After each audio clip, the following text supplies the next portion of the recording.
তোমাকে সে 10,000 টাকা দিবে। অনেকে এসেছিল তখন, আমার চাচি গিয়ে আমাকে ধরলো, আমার আরেকটা ভাই এসে আমাকে ধরলো, তো আমি ভাইয়াকে ধরে চিৎকার করে করে কান্না করছিলাম।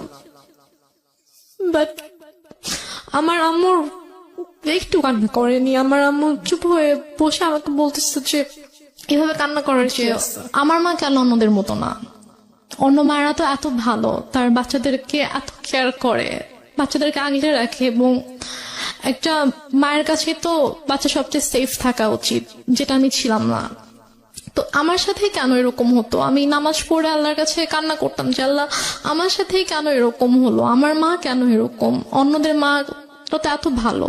বলা থেকে আমরা 2 বোন, আর আমার বাবা অনেক ভালো একজন মানুষ ছিলেন, খুবই শান্তশিষ্ট, মানে কখনো কারোর সাথে উঁচু গলায় কথা বলেনি, আমাদেরকে কখনো গায়ে হাত তোলেনি, এবং সবার কাছে আমার আব্বু অনেক প্রিয় একজন মানুষ ছিল। তো আমরা 2 বোনই আমার বাবার অনেক আদরের ছিলাম, স্পেশালি আমি। ছোটবেলায় যখন আমার 2.5 বছর বয়স, তখন আমার বাবার অনেক বড় একটা অ্যাক্সিডেন্ট হয়। আব্বু অলমোস্ট 11 মাসের মতো হসপিটালে ছিলেন। তখন থেকে আর কি আমাদের মোটামুটি আমাদের লাইফটা একটু চেঞ্জ হওয়া শুরু করে, যেহেতু আব্বু কাজ করতে পারতো না। তো দেখা যেত যে আমাদের মানে আমাদের গ্রামের বাড়িতে অনেক জমি জমা ছিল আর কি, তো সেখান থেকে আর কি আমাদের মেইন ইয়াগুলো আসতো, খরচ টরচ সবকিছু আসতো। তো প্লাস আমার আম্মু জব করতো। আব্বু অসুস্থ হওয়ার পর থেকেই মানে মোটামুটি বলা চলে যে আমার আম্মু একটু মানে বদলে যাওয়া শুরু করে। এটা কি বাবা অসুস্থ হয়ে যাওয়ার পরে হ্যাঁ, ফার্স্ট টাইম আপনার নোটিস করলেন? আপনার বড় বোনের সাথে আপনার বয়সের ডিফারেন্স কত? আমার আপুর সাথে আমার 6 বছরের পার্থক্য। তার মানে উনি হচ্ছেন রাইট নাও 30 এবং আপনি হচ্ছেন 24। 24। ওকে, সো আপনি যখন 2.5 বছরের ছিলেন, আপনার বোন তখন বলা যেতে পারে 7 থেকে 8 বছর বয়স। 7 বছর এরকম। আচ্ছা, তো ওই সময় আপনার বাবা ফুললি হসপিটালাইজড। আব্বু ফুলি হসপিটালে। কি করতেন উনি, পেশায় কি ছিলেন? আব্বু অ্যাক্সিডেন্টের আগে ব্যাংকে জব করতেন। আচ্ছা, তো ওই সময় মা খারাপ আচরণ করা শুরু করলো? মানে আপুই বেসিক্যালি আমাকে পেলেছে আর কি ছোটবেলা থেকে আমাকে, কারণ আম্মু বেশিরভাগ সময় হয়তো জবের কারণে বাইরে থাকতো, আব্বু সিক ছিল, সব দায়িত্ব আম্মুকে নিতে হতো। ও, মাও তখন জব করতো? হ্যাঁ, আম্মু জব করতো। তো তখন থেকে আর কি আম্মু বাসায় আসলে দেখা যেত খুব অল্পতেই রেগে যেত, তারপর অনেক খারাপ ব্যবহার করতো। তো এগুলো নিয়ে আর কি আব্বুর সাথেও আম্মুর একটু ঝামেলা শুরু হয়ে যায় যে তুমি কেন বাচ্চাদের সাথে এরকম ব্যবহার করছো, এটা তো ঠিক করছো না তুমি। তো তখন থেকে আর কি বলা যায় যে আমাদের জীবনটা বদলে যাওয়া শুরু করে। আমরা অনেক হ্যাপি একটা ফ্যামিলি ছিলাম মোটামুটি। অ্যাক্সিডেন্টটা কিসের অ্যাক্সিডেন্ট হয়েছিল? অ্যাক্সিডেন্টটা হচ্ছে আব্বু গ্রামের বাড়িতে যাচ্ছিল, আমাদের বাসা থেকে গ্রামের বাড়িতে যাচ্ছিল। তো তখন আর কি একটা ট্রাক এসে টেম্পু টাইপের যে ইয়াগুলো থাকে না, গ্রামে একটা জায়গা থেকে একটা জায়গায় যায়, ওইরকম একটা গাড়িতে আব্বু ছিল আর কি। একটা ট্রাক এসে উপরে উঠিয়ে দেয়, গাড়ির যে স্টিয়ারিংটা থাকে, স্টিয়ারিংটা একদম আব্বুর পেটে ঢুকে যায়। ঢুকে মানে খুবই ডেঞ্জারাস অ্যাক্সিডেন্ট। আব্বুর শরীরে অনেক হাড্ডি ভেঙে যায়, তারপর হচ্ছে স্টিয়ারিং ঢুকে একদম আব্বুর পুরো পেট একদম মানে চিড়ে ফেরে সাইডে একটুখানি ঝুলে থাকে, এমন অবস্থা। পেটের ভিতরে যা কিছু ছিল সবকিছু বের হয়ে যায়, মানে খুবই মানে ডেঞ্জারাস একটা অ্যাক্সিডেন্ট। আব্বু বাঁচারই কথা না, রাইট? এখন আলহামদুলিল্লাহ আল্লাহ হায়াত দিয়েছিল জন্য আব্বু অ্যাক্সিডেন্টের পরে 14 বছরের মতো বেঁচে ছিল। বাট মানে যে অবস্থা ছিল আব্বু হাঁটতে পারতো না। আচ্ছা, আব্বুর 11 মাস পরে যখন আব্বুকে বাসায় নিয়ে আসা হলো, তখন আব্বু হাঁটতে পারতো না, আব্বু টোটালি হচ্ছে বিছানায় ছিল। তো আম্মু তখন আর কি আব্বুকে অনেক টেক কেয়ার করেছে। আব্বুকে হচ্ছে আমরা মানে যে ওয়াকার, বেবিরা যেরকম ওয়াকারে হাঁটে, আমরা ওরকম করে আব্বুকে নতুন করে আব্বুকে বসানো শিখাইতে হয়েছে, আব্বুকে দাঁড়ানো শিখাইতে হয়েছে, দেন ওয়াকারে করে আব্বুকে হাঁটাতে হয়েছে। তো তারপর যাই হোক অনেক বছর পার হলো, 2001-এ আমার বড় বোনের বিয়ে হয়ে যায়। আচ্ছা, আপুর খুব অল্প বয়সে বিয়ে হয়, তখন 14 বছর বয়স ছিল। তো মানে অনেক ভালো ছেলে পেয়েছিল, ওই জন্য হয়তো মানে বিয়ে দিয়ে দেয় আর কি। 14 বছর বয়সে? হ্যাঁ, যখন 14 বছর বয়স। তারপর 2001-এ বিয়ে হয়, তারপর 2005-এ আপু দেশের বাইরে চলে যায় হাজবেন্ডের সঙ্গে। আপুর হাজবেন্ড দেশের বাইরে থাকতো। তারপর 2005-এ দেশের বাইরে চলে যাওয়ার পরে আমরা হচ্ছে তখন তো আমি একা একদম, আব্বু আম্মু আমি। এর মাঝে তো অনেক মানে কি বলবো, নিজের মা সম্পর্কে আসলে এভাবে কথাগুলো বলতেও আমার খারাপ লাগছে, তারপর বলতে হয়। 2005-এ আপু চলে যাওয়ার পর থেকে আর কি আম্মুর মানে ব্যবহারগুলো আরো বেশি খারাপ হওয়া শুরু করে আমার সাথে, আব্বুর সাথে। বাবা কি তখন জব করছে নাকি একদম full bed? বাবা বেসিক্যালি হচ্ছে যে অ্যাক্সিডেন্টের পরে বাবা জব করতো না, কারণ বাবা হাঁটা চলে তো অনেক বছর করতে পারেনি।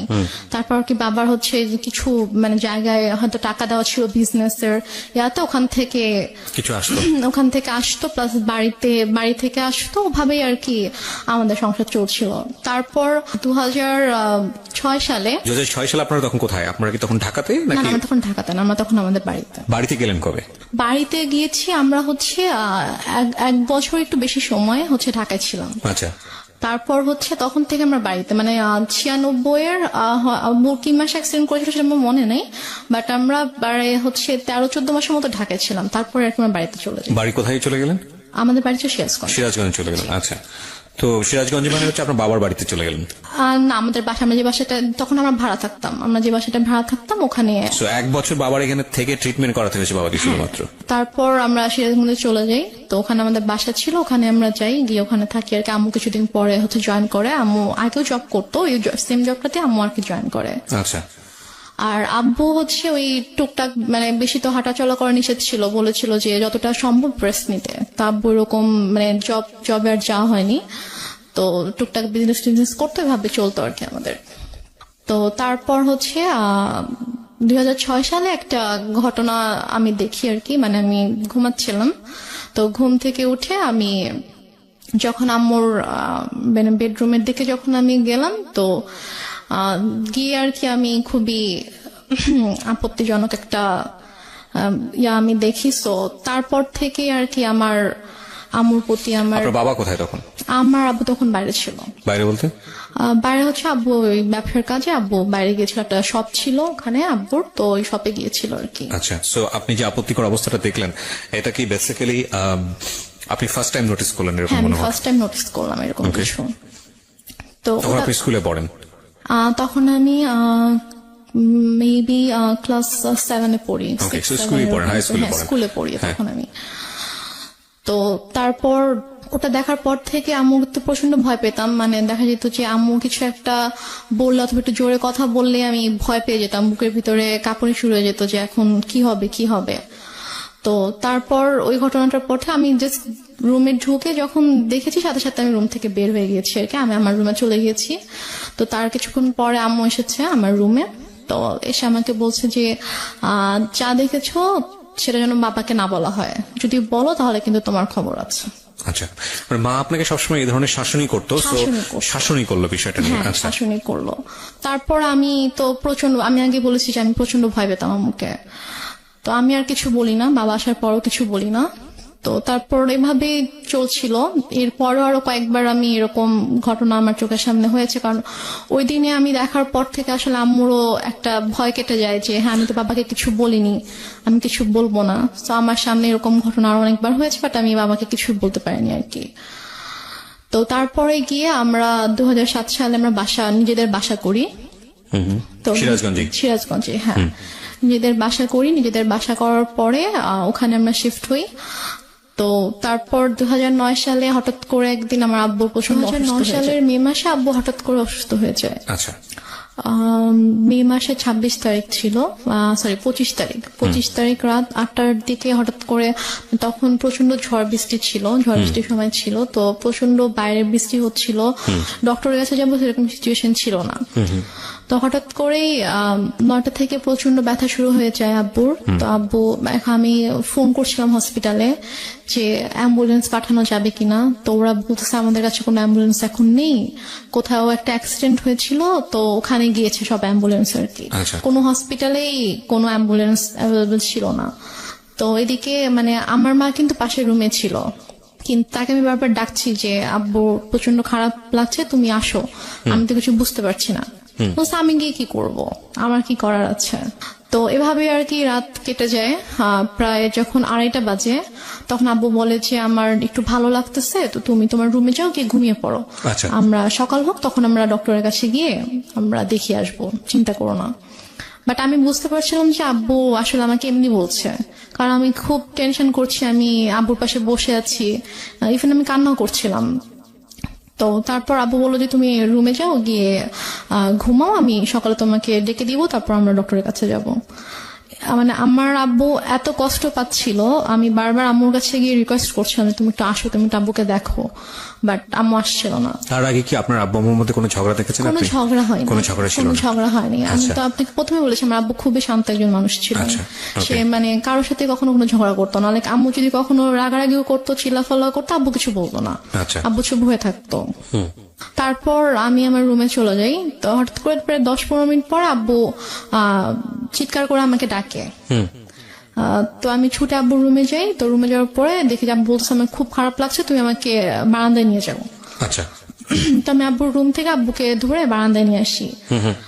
তো আব্বু যখন থেকে ব্যথা শুরু হয় তখন থেকে আব্বু জাস্ট বুকে হাত দিয়ে রেখেছিল, যেখানে ব্যথা করছিল। আব্বু বসতে পারছিল না, শুতেও পারছিল না, আধশোয়া হয়েছিল বিছানায়। তো আমি আব্বুকে ধরে বারান্দায় নিয়ে যাই। নিয়ে যাওয়ার পরে আব্বুকে চেয়ারে বসিয়ে দিই। তো তারপর আব্বু বমি করে দেয়। তো বমি হচ্ছিল, তো মানে তখন আমি কান্না করতে করতে আম্মুর কাছে যাই যে আম্মু আসো, আব্বু তো বমি করছে, মরে যাক আমার কি, আমি পারবো না যেতে, আমাকে ডাকবা না। এটা আপনার মা বলে? আমার মা বলে। আচ্ছা। তখন আমি খুব কষ্ট পাই, কারণ মারছি, আমি বাবার খুব কাছে ছিলাম, বাবাকে প্রচন্ড ভালোবাসতাম। এখানে একটা বিষয় বলি প্রিয় শ্রোতা, আমি বারবারই বলছি, আজকে যে ধরনের ডিসক্লেমার আমরা দিয়েছি সেই ডিসক্লেমারের জায়গায় আমার আরো বেশ কয়েকটা কথা বলার আছে আজকের এই অনুষ্ঠানে। আজকেই ওর যে গল্পটা, সেই গল্পের পুরোটা জুড়েই থাকবে ওর মাকে নিয়ে বলা অনেক কষ্টজনক অনেক কথাবার্তা। আমাদের সমাজে কিংবা আমাদের পুরো পৃথিবীতে যদি বলি, মা হচ্ছেন এমন একটি ক্যারেক্টার, মা হচ্ছেন এমন একটি স্বর্গীয় গিফট সন্তানের জন্য, যেখানে কোনো লজিকই খাটে না। মা যা মা তাই, এখানে অন্য কোনো কিছু বলার সুযোগ নেই। সুতরাং আজকের এই পার্টিকুলার বিষয়কে কেন্দ্র করে আপনি আইদার পজিটিভ আইদার নেগেটিভ কোনো কিছুই ভাববেন না মার এই বিষয়টাকে নিয়ে। আমি বারবার আপনাদেরকে সতর্ক করছি। আপনারা বরং ভাবুন এটা, যে একটা মেয়ে পরিবারে এই ধরনের পরিবেশের মধ্যে বড় হয়ে সে আজকে কোথায় দাঁড়িয়ে আছে, কিভাবে ফাইট করছে। কারণ এই পার্টিকুলার একটা মাকে দিয়ে সমাজের অন্য সকল মাকে চিন্তা করার কোনো সুযোগ নেই। চিন্তা করতে গেলে আপনার এই গল্পটাকে ফেক মনে হবে, এক। আর 2 নম্বর যেটা, সেটা হচ্ছে আপনি চিন্তা করতে গেলে ভয়ানক রকমের কষ্ট পাবেন। তবে হ্যাঁ, আমি ডেফিনেটলি শিওর যে আজকের এই গল্প শুনে অনেকেই হয়তো বা তার নিজের জীবনের গল্পটা খুঁজে পাবেন। কারণ এই ধরনের বিষয়গুলো মিডিয়াতে এত বড় হাইলাইট করা, এত বড় স্পেস দিয়ে মানুষকে সচেতন করা, মানুষকে ইন্সপায়ার করা, এটা আসলে রেডিওতেই ফার্স্ট হয়েছে।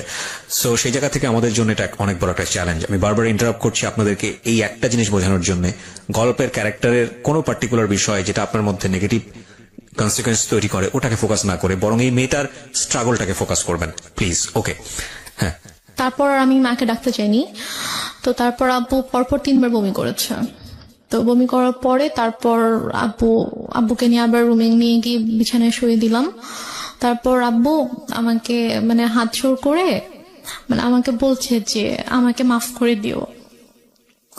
তা আমি বলছি তুমি এভাবে কেন কথা বলছো? বলছে যে আমি তোমার জন্য কিছুই করতে পারলাম না। মানে আমি তখন এতটাই মানে আমি তো কিছু বুঝতাম না তখন। আমি যদি এখন যদি থাকতাম ওই সিচুয়েশনে, আমি হয়তো বুঝতে পারতাম যে আব্বু হয়তো আর বেশিক্ষণ থাকবে না, এই জন্য ওইভাবে বলছে। বাট তখন আমি বুঝিনি আসলে। আমি বলছি এভাবে কথা বলো না বাবা, তুমি ঠিক হয়ে যাবা, ভাই আসবে একটু পরে, তোমাকে হসপিটালে নিয়ে যাবো, তুমি ঠিক হয়ে যাবা, কিছু হবে না। তো তারপর ভাইয়া 5টার দিকে, ভাইয়া মেবি 4টার দিকে বাসা থেকে বের হয়। ওর বাসা থেকে তখন ঝড় বৃষ্টি থেমে গেছে, বাট স্টিল কোথাও অ্যাম্বুলেন্স নেই। তো ভাইয়া হেঁটে হেঁটে রাত 4টায় স্বাভাবিকভাবে একটা ছোট শহরে। ভাইয়াটা কোন ভাইয়া ছিল? ভাইয়া ওই যে আমি বললাম যে একটু কাজিনকে ফোন করছিলাম রাত থেকে। 4টা মানে কি ভোর 4টা? ভোর 4টা, হ্যাঁ। তো ভোর 4টায় ভাইয়া বাসা থেকে বের হয়ে যায়, হচ্ছে হসপিটালে যায়, সে কোনোভাবে কোনো অ্যাম্বুলেন্স ম্যানেজ হয় কিনা। এই সময়ের মধ্যে মা আসেনি রুমে? মা একবারও আসেনি। আচ্ছা।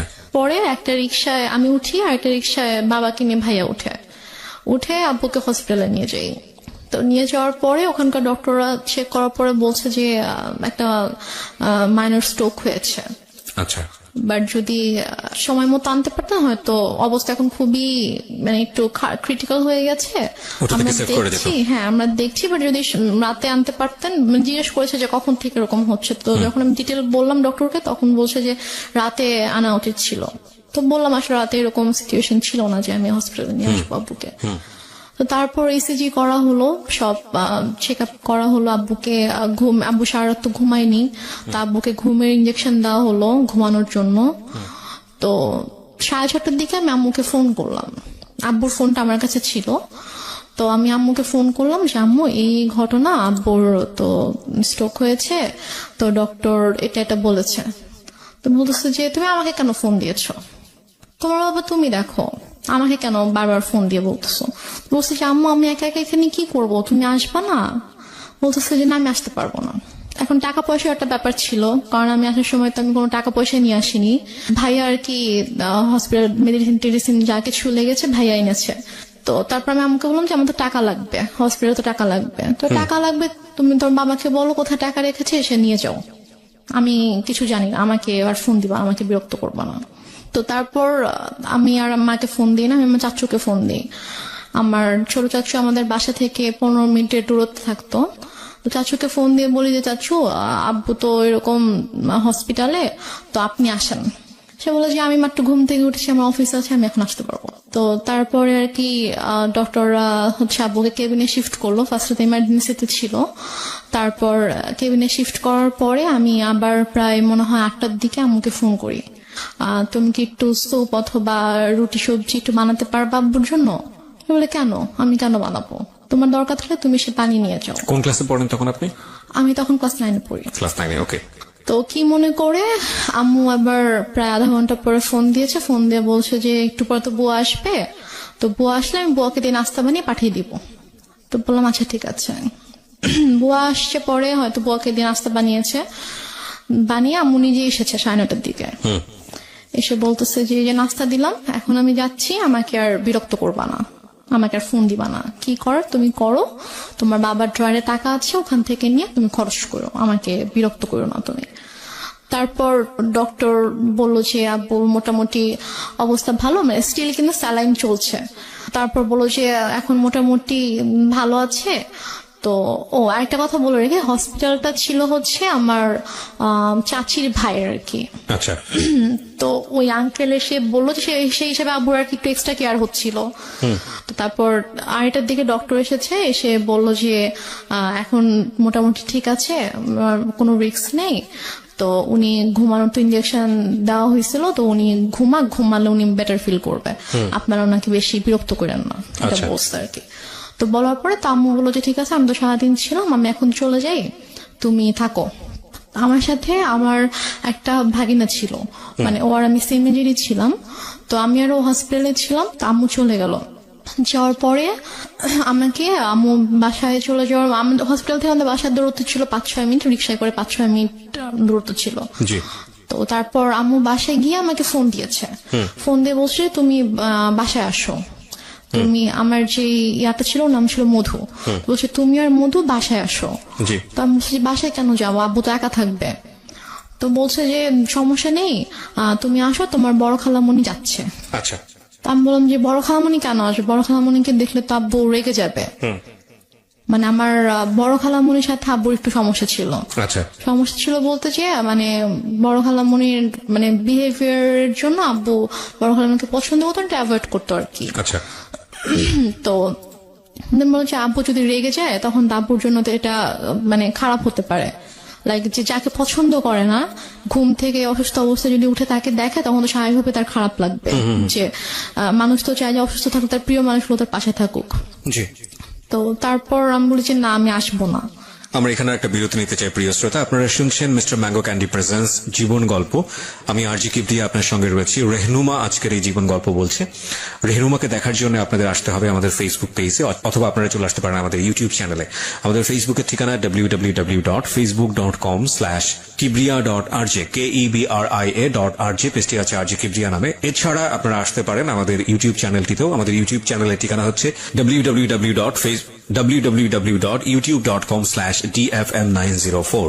সাবস্ক্রাইব করে অবশ্যই নোটিফিকেশনটি অন করে নেবেন। ওকে, এখন আমি যেটা বলবো বিরতিতে যাবার আগে, সেটা হলো সিচুয়েশন যখন একটু কড়া, যখন মন বসে না কোনো কাজে, তখন মন ঠিক করতে মুখ দিতে পারেন কাঁচা আমের স্বাদে Pran Mr mango candy. Good mood guaranteed. প্রিয় শ্রোতা, ফিরছি ছোট্ট একটা বিরতির পর। শুনছেন আরজি কিবরিয়ার সাথে মিস্টার ম্যাঙ্গো ক্যান্ডি প্রেজেন্টস জীবন গল্প।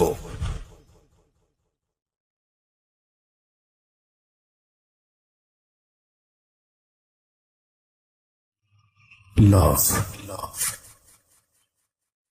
hate, challenge, motivation, lies, truth, impossible, virtue,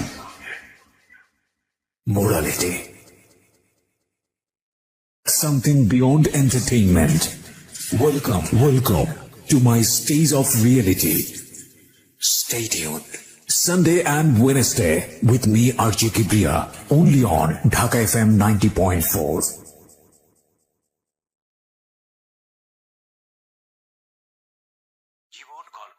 শুনছেন আরজি কিবরিয়ার সাথে মিস্টার ম্যাঙ্গো ক্যান্ডি প্রেজেন্টস জীবন গল্প। আর একবার স্বাগত প্রিয় শ্রোতা, শুনছেন মিস্টার ম্যাঙ্গো ক্যান্ডি প্রেজেন্টস জীবন গল্প। আমি আরজি কিবরিয়া আপনার সঙ্গে রয়েছি। আমরা কথা না বাড়িয়ে ফিরছি আমাদের যিনি গেস্ট রেহনুমা তার কাছে। হ্যাঁ রেহনুমা, তারপর কি হলো? তারপর আমাকে আম্মু মানে অনেক ফোর্স করে যে তুমি এখনই আসবা, তোমার চিন্তা করার কিছু নেই, তোমার বড় খালামুনি আব্বুকে টেক কেয়ার করবে, তারপর তুমি বাসায় থাকবা, আমি আবার ফ্রেশ হয়ে আমি যাব হসপিটালে। আমি এর মধ্যে বড় খালামুনি চলে আসে। বড় খালামুনির সাথে ছিল আমাদের একটা মামা, আম্মুর কাজিন ছিল। ওনারা আসার পরে আমি বাবা ঘুমাচ্ছিল, তো আমি গিয়ে বাবার কাছে গেলাম। তো গিয়ে বাবার মাথায় হাত রেখে আমি বললাম, বাবা তুমি কি ঘুমাচ্ছ? আব্বু একটু করে চোখ খুলেছে, তো খুলে বলছে, মানে ইশারা করে বলছে যে না ঘুমাচ্ছি না। আম্মু তো আমাকে বাসায় ডেকেছে, আমি বাসায় যাচ্ছি, আমি গিয়ে চলে আসবো, বেশিক্ষণ থাকবো না, মা চলে আসবে, তুমি থাকো, আমি আসছি। তো আব্বু চোখ দিয়ে ইশারা করলো যে ওকে। তো দেন আব্বু একটু সাইডে ফিরে যখন ওদেরকে দেখেছে, তখন আর কি আব্বুর মানে এক্সপ্রেশনটা চেঞ্জ হয়ে গিয়েছে আর কি। তো যাই হোক, আমি তো চলে আসলাম বাসায়। এর মধ্যে আমি বাসায় আসার প্রায় 15-20 মিনিট পরে আমার খালা হচ্ছে আম্মুকে ফোন দেয়। ফোন দিয়ে বলে যে ভাইয়ের অবস্থা ভালো না, তুই তাড়াতাড়ি আয়। তা আমি আম্মুকে আমি শুনে বলতেছি যে আমি তো মাত্র দেখে আসলাম যে আব্বু চুপচাপ শুয়েছিল, আর ডক্টরও বলে গিয়েছে যে এখন ঠিক আছে, তো হঠাৎ করে কেন অসুস্থ হয়ে গেল?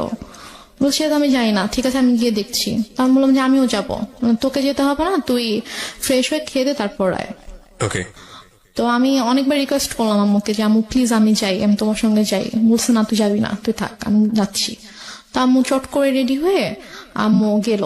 তো আম্মু মেবি 3:30টার দিকে হসপিটালে গিয়েছে। তো যাওয়ার পরে আমি ফোন দিচ্ছি, ফোন ধরছে না। আমি ফোন দিচ্ছিলাম যে কি হয়েছে, এখন কি অবস্থা, আব্বু ঠিক আছে কিনা। তো যাই হোক, আমি মাত্র খেতে বসেছিলাম আর কি। তো খেতে বসার সাথে সাথে আম্মু আমাকে ফোন দিয়েছে। ফোন দিয়ে বলছে যে ড্রয়ারে টাকা আছে, সবগুলো টাকা নিয়েই হসপিটালে আয়। আমি বলছি কেন, আব্বুর কি অবস্থা এখন? বলছে হ্যাঁ তোর আব্বুকে ঢাকা নিতে হবে, অবস্থা ভালো না, অক্সিজেন দিয়ে রাখছে, তোর আব্বুকে ঢাকা নিতে হবে, তুই টাকাগুলো নিয়ে, এখানকার তো বিল পে করতে হবে, ঢাকা গেলে টাকা লাগবে, তো তুই টাকাগুলো নিয়ে আয়। আমি আর খেতে পারলাম না। আমার এর মধ্যে আমার ভিতরে এত অস্থিরতা শুরু হয়েছে যে আমি কান্না শুরু করে দিয়েছি, যে আমার কেমন ওখানে প্রচন্ড খারাপ লাগছিল। তো তারপর আমি টাকা নিয়ে চট করে বের হলাম। তারপর আমি হসপিটালে আসার পরে দেখি যে আমার একজন চাচু বাসার মানে সরি হসপিটালের নিচে দাঁড়িয়ে আছে। আমি রিক্সা থেকে নামার সাথে সাথে চাচু আমার হাত ধরেছে। তো ধরে বলতেছে যে চল উপরে চল। আমি বললাম যে আব্বু কি হয়েছে? তখন আমি মানে আমার খুব খারাপ লাগছিল, যে আমার মানে মনে হচ্ছিল যে মেবি আব্বু নেই। তার মধ্যে সত্যি করে বল আব্বুর কি হয়েছে। তো আব্বুর কেবিন ছিল হচ্ছে 3 তলায়। তো দেন আমি গেলাম, তো চাচু পুরোটা সব আমার হাত ধরে আছে। 3 তলাতে যাওয়ার পরে দেখি যে আব্বুর মানে কেবিনের দরজাটা খোলা, দরজার সামনে অনেক মানুষ। তো আমি গিয়ে আমি চিল্লানো শুরু করছি যে হার্ট অ্যাটাক করেছে পেশেন্টের, হার্ট পেশেন্টের রুমের সামনে রুম দরজা কেন খোলা থাকবে, এত মানুষ কেন এখানে হইচই করছে, আপনার সরেন এখান থেকে, আমার আব্বুর ডিস্টার্ব হবে। আমি এটা বলতে বলতে রুমে ঢুকে দেখি যে আমার মা খালা একটা বেডে বসে আছে, আর আমি দেখি যে আব্বু শুয়ে আছে। মানে আমি তখনও খেয়াল করিনি যে আব্বুর মাথার নিচে যে বালিশ নেই, অথবা আমি স্যালাইন ট্যালাইন মানে আমি কিছুই খেয়াল করিনি আর কি। আমার জাস্ট মনে হচ্ছে আব্বু নর্মালি শুয়ে আছে, কারণ ওইভাবে সবাই আমি দেখে গেছি আব্বুকে। তো আব্বুর মাথার কাছে হচ্ছে আমার চাচু বসে আছে, যে চাচুকে আমি সকালে ফোন দিয়েছিলাম, যিনি বলেছে অফিস আছে আমি আসতে পারবো না, উনি বসে আছে। চাচি এসেছে, উনি দাঁড়িয়ে আছে। তো আমি আব্বুকে দেখো তখনও কিন্তু বুঝতে পারিনি যে আব্বু আর নেই। আমার বড় খালামণি হঠাৎ করে এসে আমাকে জড়িয়ে ধরে, তো জড়িয়ে ধরে আমাকে বলে যে কি একটা সর্বনাশ হয়ে গেল, তোরা তো এতিম হয়ে গেলি। মানে উনি খুব জোরে চিৎকার করে করে কান্না করছে, আর উনি ভাবে বিলাপ করে করে বলছে কি সর্বনাশ হয়ে গেল, তোরা এতিম হয়ে গেলে এখন তোদের কি হবে। এটা যখন বলেছে তখন জাস্ট আমি আব্বুর দিকে তাকিয়েছি, তাকিয়ে তখন আমি খেয়াল করেছি যে আব্বুর মাথার নিচে বালিশ নেই। তো আমি নর্মালি আমি আর আমার আব্বু মানে মৃত মানুষকে ভয় পেতাম আর কি। মানে লাইক আমাদের বাসার আশেপাশে বাসায় যদি কেউ মারা যেত, আমার আব্বু ওই বাসার সামনে দিয়ে 40 দিন যেতাম না। মানে আমাদের একটা ধারণা ছিল যে মানুষ মরে গেলে ভূত হয়ে যায়, তারা এসে ভয় দেখাবে। মানে আব্বুর ওই ভীতিটা ছিল, আমারও ওই ভীতিটা ছিল। আমরা ওই দিক দিয়ে না গিয়ে অনেকখানি ঘুরে যেতাম। তো বাট তখন আমার কোনো মানে আমার মধ্যে কোনো ওই ভয়টা অথবা ওরকম কিছুই নেই। আমি আব্বুর কাছে গিয়ে আমি আব্বুকে এভাবে ধাক্কা দিচ্ছিলাম যে আব্বু কি হয়েছে তোমার, তুমি উঠো তুমি। তো আমার অনেকে এসেছিল তখন, আমার চাচি গিয়ে আমাকে ধরলো, আমার আরেকটা ভাই এসে আমাকে ধরলো। তো আমি ভাইকে ধরে চিৎকার করে করে কান্না করছিলাম। বাট আমার আম্মুর একটু কান্না করেনি। আমার আম্মু চুপ হয়ে বসে আমাকে বলতেছে যে এভাবে কান্না করার কি আছে। Are you sure? আমাকে বলতেছে, আমি যখন আমাকে বসাই দিছে আম্মুর পাশে, আমাকে বসাই দিছে আমার ভাইয়া, তো বলতেছে যে এভাবে কান্না করতেছো কেন, এভাবে কান্না করার কি আছে, টাকা আনছো টাকা দাও। আমি জাস্ট অবাক হয়ে তাকিয়েছিলাম যে মানে সামনের বেডে আব্বু এভাবে পড়ে আছে আর সে আমার সাথে এভাবে কথা বলছে। তারপর আমি অনেকক্ষণ চুপ করে বসেছিলাম। আমার সাথে ব্যাগ ছিল, নিজে আম্মু ব্যাগটা নিল, নিয়ে যে ভাইয়াটা সকালে আব্বুকে হসপিটালে নিয়ে আসছে ওকে বললো যে যা গিয়ে বিল পে করে হসপিটালে ঝামেলা শেষ করে একটা অ্যাম্বুলেন্স ঠিক কর, নিয়ে যেতে হবে। তো এর মাঝে আমার আপু ফোন করছে, আপু ঘুমায় ছিল। তো ঘুম থেকে উঠতে পরে ভাইয়া যখন বলছে যে আব্বু অসুস্থ হসপিটালে, তুমি আমাকে ফোন করো। আমার পাশে বসে ফোন ধরে বলতেছে যে তোমার আব্বুকে ঢাকা নিয়ে যাচ্ছি আমরা। না, সেটা হয়তো আপনি ইজিলি ব্যাক করতে পারেন, সেজন্যই সে বলেছে, পরে হয়তো সময় নিয়ে বলবে। আমি বলি এটা কেন বলেছে, আমি শুনলে বুঝতে পারবেন। তো তারপর হসপিটালে আমিও গেলাম ভাইয়ার সাথে ফর্মালিটিস করতে। তো ও টাকা পে করার পরে তো ওদের আব্বুর যেটা ফাইল ছিল, হচ্ছে সকাল থেকে হচ্ছে যে টেস্ট গুলো হয়েছে, প্রেসক্রিপশন, এগুলোর একটা ফাইল থাকে। তো প্লাস হচ্ছে দুপুরে হচ্ছে ডক্টর রেফার করে দিয়েছিল ঢাকায় যে হসপিটাল ডক্টরের কাছে, মানে সব পেপারস এর যে একটা ফাইল ছিল। তো হসপিটাল থেকে নর্মালি বিল পে করার পর ওই ফাইলটা তো দিবে। তো ভাইয়া যখন জিজ্ঞেস করেছে যে ফাইল কোথায়, তখন বলছে যে ফাইল তো এসে নিয়ে গিয়েছে। বলছে যে ফাইল কে নিয়ে গেছে, আমরা তো কেউ ফাইল নেইনি।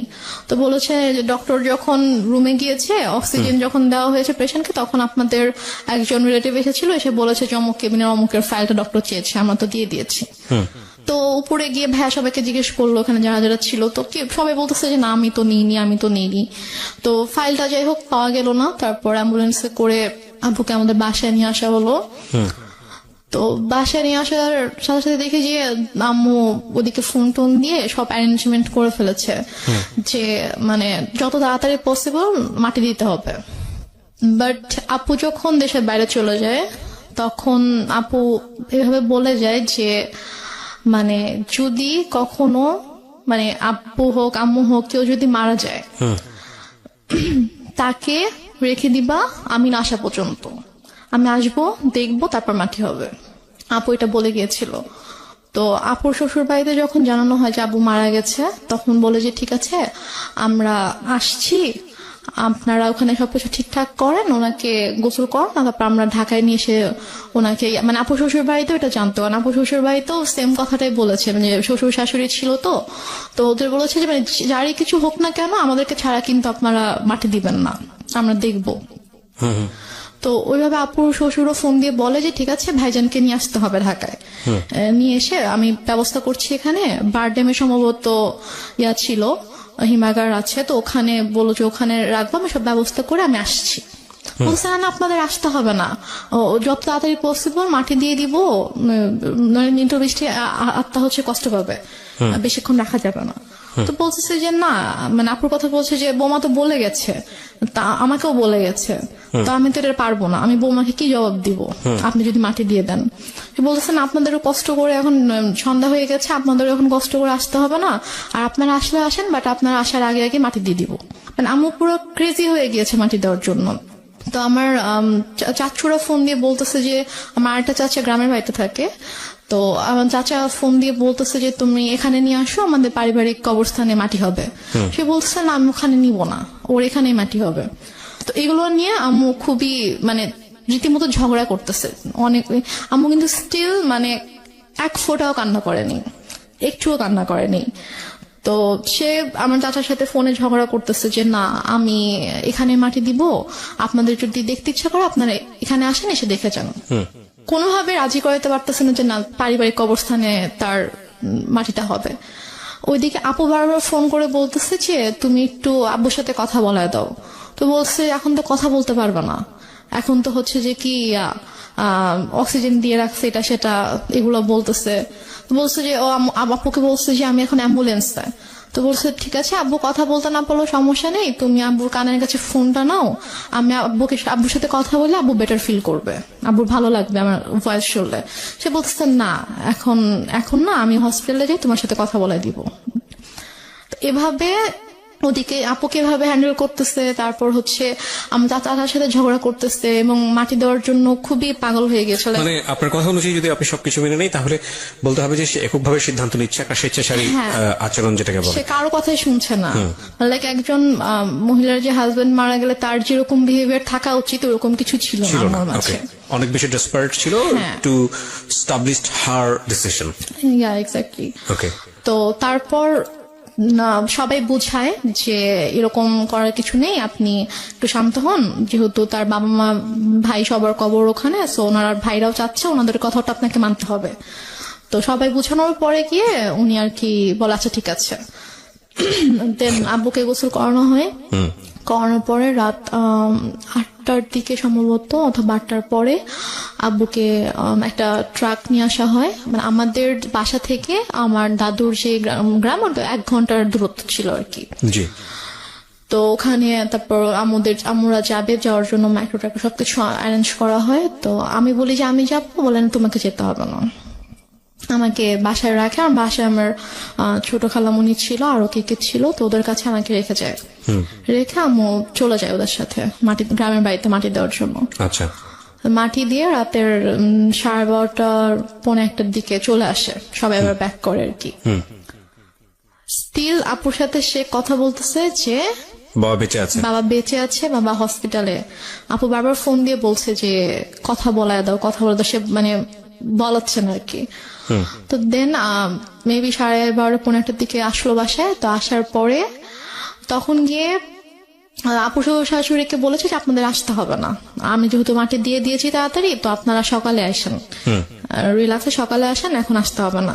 তো তারপর ওরাও আসলো না। তো তারপর আপুকে আমাদের সময় সকাল 5:30টার দিকে আপুকে ফোন দিয়েছে, ভাইয়াকে ফোন দিয়ে তো আপু কলেজে ছিল, ভাইয়া কেউ কিন্তু জানায়নি। তো 5:30টার দিকে ভাইয়াকে ফোন দিয়ে বলছে যে তোমার আব্বা তো মারা গেছে।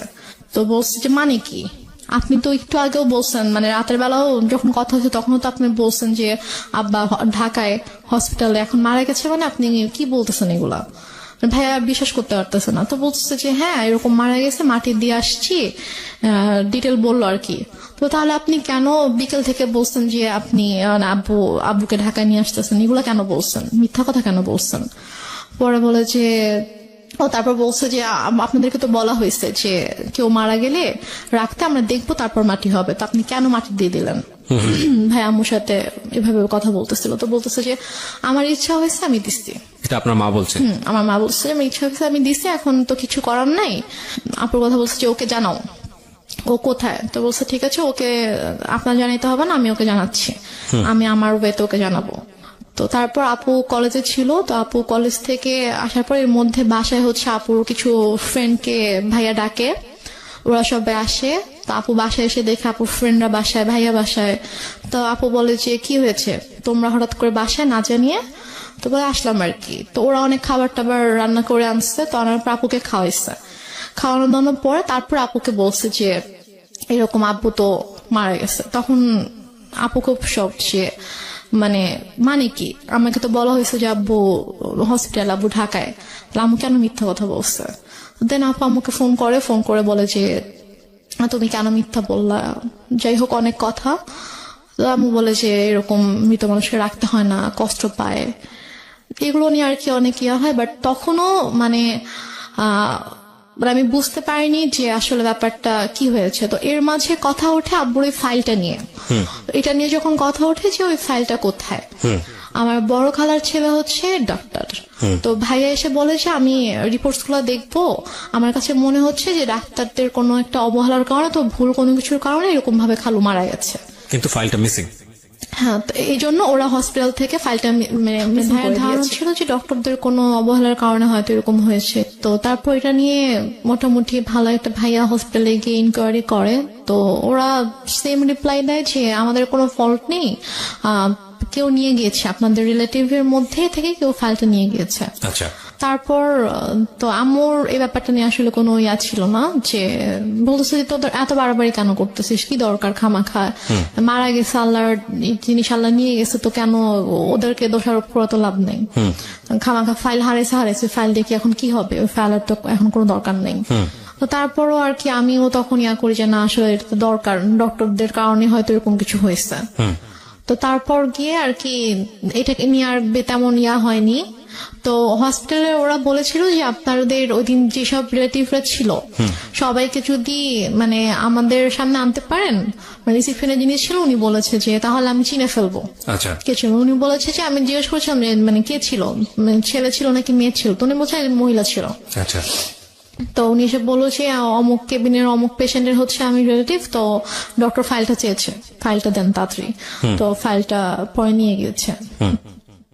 তো যাই হোক, তো তারপর এটা নিয়ে আর কোনো ইয়া হয়নি। আম্মুকে যখন বললাম যে চলো তাহলে আমরা সবাইকে নিয়ে যাই ওখানে যেদিন ছিল, তো বলছে যে না আমরাই তো ছিলাম, আমরা তো কেউ যাই নাই। তারপর যেতে সমস্যা কোথায়, চলো। আমি বলছেন আমি যাবো না। এটা নিয়ে এক পর্যায়ে আমার সাথে অনেক বড়ই সিনক্রিট হয়েছে, অনেক কথা কাটাকাটি হয়েছে। ভাইয়াও বলেছে যে খালা চলো, কি সমস্যা, তো সে বলছে আমি যাব না। তো ওই হসপিটালে মূলত ছিল যে আমাদের ফ্যামিলি ডক্টর যেটা থাকে, তো ডক্টর এখানকার ছিল, আমাদের কিছু হইলে আমরা ওই হসপিটালতে যেতাম আর কি। তো তারপর থেকে আমার ওই হসপিটালে যায় না। আচ্ছা, কোনো প্রবলেম হলে আর ওই হসপিটালে যায় না, সে ডক্টর চেঞ্জ করে ফেলছে, হসপিটাল চেঞ্জ করে ফেলছে। তো তারপর যাই হোক এটা নিয়ে আর কোনো কথা কাটাকাটি হয়নি, কিছু হয়নি, শেষ হয়ে গেল ব্যাপারটা। তো তারপর থেকে আব্বু মারা গেল হচ্ছে মে মাসে। সেপ্টেম্বর মাস থেকে হঠাৎ করে আম্মুর কি হলো, সে আমাকে বলছে যে তোমাকে বিয়ে দিয়ে দিব। আমি তো বিয়ে করব না, আমি তো ছোট ছাড়া, আমি তখন 9 পড়ি। তো আমি বলেছি আমি তো বিয়ে করব না। তো বলেছে যে না তোমাকে বিয়ে করতে হবে। আমি বলেছি কেন, কারণ আমার দায়িত্ব প্রথম থেকে বলে আসছে যে আম্মুকে দেখে প্রচন্ড ভয় পেতাম। ধর আম্মু কোনো কিছু নিয়ে যদি কোনো কিছু বলতো একদম চুপ হয়ে যেতাম, কখনো যে তর্ক করা অথবা ওইভাবে ঝগড়া করা এরকম কিছু, অথবা উল্টে পাল্টা কোনো জবাব দেওয়া এরকম কখনোই কিছু ছিল না। ওই কয়েকটা মাস আমার এমন কেটেছে যে আব্বুর জন্য, আব্বুকে এত বেশি মিস করতাম এবং ওই রাতটার কথা মনে পড়ে। এই যে ফিলিংসটা নিয়ে যদি আরেকটা মানুষ আপনার পাশে দাঁড়াতো তাহলে মনে হতো যে না এই মানুষটা আমার কাছের মানুষ, যেটা আপনার মার কাছ থেকে আসার কথা ছিল। আপনার কথা অনুযায়ী আপনার মা ওই সময়টাতে খুবই স্বাভাবিক ছিলেন, তার ওইটা আপনার কাছে আরো বেশি কষ্টদায়ক মনে হচ্ছিল। বলুন তারপর। যারা এসেছে তারাই কিন্তু আমাকে সান্ত্বনা দিয়েছে, বাট আমার মার থেকে আমি কোনো সান্ত্বনা পাইনি। তো আমি আসলে অনেক বেশি একা হয়ে গিয়েছিলাম। তো সেই একাকিত্ব থেকে আমি আর কি ঘুমাতাম না। তো যাই হোক, তো সেপ্টেম্বরের দিকে হঠাৎ করে আম্মু একদিন আমাকে বলে যে দেখো আমার অনেক ঝামেলা হচ্ছে। ব্যাপারটা এরকম না যে আম্মু আমার দায়িত্ব নিতে পারছে না, যে আমার জন্য আম্মুর খরচ হচ্ছে, আমার খরচ কিন্তু আপুই পাঠাতো। তো সে আমাকে বলছে যে না আমি তোমাকে রাখতে পারবো না, আমি তোমার দায়িত্ব নিতে পারছি না, তোমাকে বিয়ে দিয়ে দিব। তা আমি ঠিক আছে, আমি আপুর সাথে কথা বলতে চাই, তোমার যদি খুব বেশি সমস্যা হয় তাহলে আমি আপুকে বলি, আপু আমাকে হোস্টেলে পাঠিয়ে দিক। আচ্ছা। তো বলেছে না আপুকে বলা যাবে না। তো এটা নিয়ে অনেক আম্মুর সাথে মোটামুটি একটু চলছিল যে আম্মু অনেকভাবে অনেককে দিয়ে বুঝাচ্ছিল আমাকে, লাইক আমার ফ্রেন্ডের আম্মুকে নিয়ে এসে। আপনার মধ্যে এমন কোনো আচরণ কি ছিল যেটা মা নোটিস করেছে যে বিয়ে দিয়ে দিলেই আমি সেফ জোনে চলে যাই? আমার মধ্যে আচরণ বলতে আমি তো বাসা থেকে লাইক বের কোনো হতাম না। মেল ফ্রেন্ডের সঙ্গে টাইম পাস করা, যদি বাবা নাই সো ডেসপারেটলি মাকে অ্যাভয়েড করে অন্য কোনো দিকে যাওয়া? না না, আমার ওরকম কোনো মেল ফ্রেন্ড ছিল না যাদের সাথে হয়তো আমি বাইরে, আমি গার্লস স্কুলে পড়তাম, তো আমার ওরকম মেল কোনো ফ্রেন্ড ছিল না। ওকে। তো আমার যা ফ্রেন্ড ছিল, আমার যে বেস্ট ফ্রেন্ড ছিল ও আমাদের পাশের বাসারই ছিল আর কি। ওকে। ও আরেকটা কথা বলি যে আমরা যেই এলাকাটায় বাসা করেছিলাম ওইখানে আমার জন্ম হয়, মানে আমার যখন জন্ম হয় তখন আমরা ওই এলাকাতেই থাকতাম, বাট ভাড়া থাকতাম। তো পরবর্তীতে গিয়ে আমরা ওখানে বাসা করেছিলাম। জি। তো আমার যে ছোটবেলার বন্ধুগুলো ছিল তো ওরা ওখানকারই ছিল, তো সেই হিসাবে জাস্ট ওদের আম্মুকে নিয়ে এসে আম্মু আমাকে বুঝাচ্ছিল যে বিভিন্নভাবে মোটিভেট করার চেষ্টা হ্যাঁ, করছিল। motivate করার ওকে। চেষ্টা করছিল। তো এর মাঝে যেটা হয় যে অক্টোবর মাসে আমার দুসম্পর্ক আত্মীয় হঠাৎ করে আম্মু বলে যে ওরা আসবে। আম্মু অনেক আয়োজন করতেছিল, বাজার টাজার করছে, রান্না করতেছে, তারপর আন্টি আসছে, আমার বান্ধবীর মা আসছে, বোন আসছে। তো বাসার মধ্যে একটা উৎসবের মতো একটা ব্যাপার যে অনেক রান্না বান্না হচ্ছে, সব গুছাচ্ছে। তো আমি তখনও বুঝতে পারিনি যে গেস্ট গুলা কারা অথবা কেন আসছে, মানে আপনাকে দেখতে আসছিল। Okay. এক্স্যাক্টলি। তো তারপর তারা আসলো, আসার পরে আমাকে তাদের সামনে, আমি তো যাবোই না, কোনোভাবেই যাব না, আমাকে জোর করে নিয়ে গেল। তো নিয়ে যাওয়ার পরে তো আমি গিয়ে যখন দেখলাম যে কে ছেলে, কারণ আমি হচ্ছে আমাদের বললাম যে দুসম্পর্ক আত্মীয় ছিল, তো আমি ছেলের বড় ভাইকে চিনতাম, আমাকে মামা বলে রাখতাম। জি। তো তারই ভাই, সে সিঙ্গাপুরে থাকতো এবং সে অনেক টাকা পয়সার মালিক ছিল। এবং ছেলেটা মানে মানুষের সবাই আল্লাহর সৃষ্টি, কারো চেহারা নিয়ে খারাপ কথা বলতে চায় না, তো বলতেও হয় না। তারপর আমি জাস্ট বলছি যে ছেলেটা অনেকটা লম্বা ছিল, লাইক সে দেখতে এক কথা যে সে জাস্ট নিগ্রোদের মতো ছিল, নিগ্রোদের যেরকম অনেক কালো হয়, যে ওরা দেখতে যেরকম হয় এক্স্যাক্টলি দেখতে ওরকম ছিল অনেকটা। তো আমি জাস্ট গেলাম, যাওয়ার পরে আমি যখন দেখলাম, তো দেখে আমি সাথে সাথে তো আমি রুম থেকে চলে আসছি। ওকে। তারপর আম্মু আমার রুমে আসলো যে তুমি এরকম বেয়াদবের মতো উঠে কেন চলে আসলা। আমি বললাম যে আমি ওখানে কেন থাকবো, তুমি তো আমাকে জোর করে নিয়ে গিয়েছো, আর তুমি ছেলের অবস্থা দেখছো কিরকম। তো পরে বলতে বিষয়টা কিরকম, ছেলেটাকে পছন্দ হলে আপনি বিয়ে করে ফেলতেন? না, পছন্দ হলে যে বিয়ে করতাম সেটা না, আমি বলছি যে তোমার কি মানে এতটুকু মানে নেই যে তুমি এরকম একটা ছেলের সাথে আমাকে বিয়ে দেওয়ার জন্য নিয়ে আসছো, মানে তোমার রুচিবোধে কিভাবে এটা করলো যে তুমি এরকম একটা ছেলের সাথে আমাকে বিয়ে দিবা, এরকম একটা ছেলের সাথে তুমি আমাকে বিয়ে দিতে চাও। আচ্ছা। এই জন্য আর কি, ছেলেকে পছন্দ হলে যে আমি বিয়ে করতাম ব্যাপারটা এরকম না, কারণ বিয়ের কোনো চিন্তা ভাবনা আমার মাথায় ছিলই না।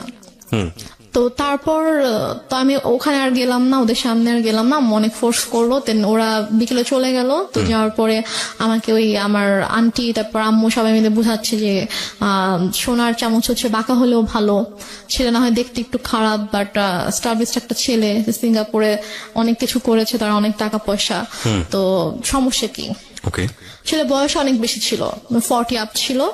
আপনি তখন ক্লাস 9 এ আমি পড়েন? তখন ক্লাস 9 এ পড়ি। মানে 14 থেকে 15 বছর বয়স সর্বোচ্চ।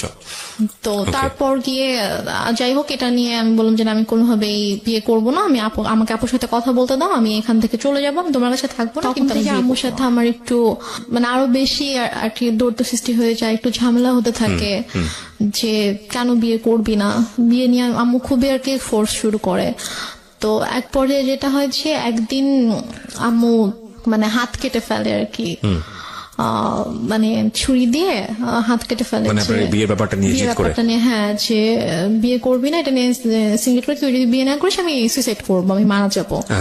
তো আম্মু হাত কেটে ফেলে। তো ওই দিন আর কি আমি খুব ভয় পেয়ে যাই, ভয় পেয়ে বলে আচ্ছা ঠিক আছে আমি বিয়ে করব।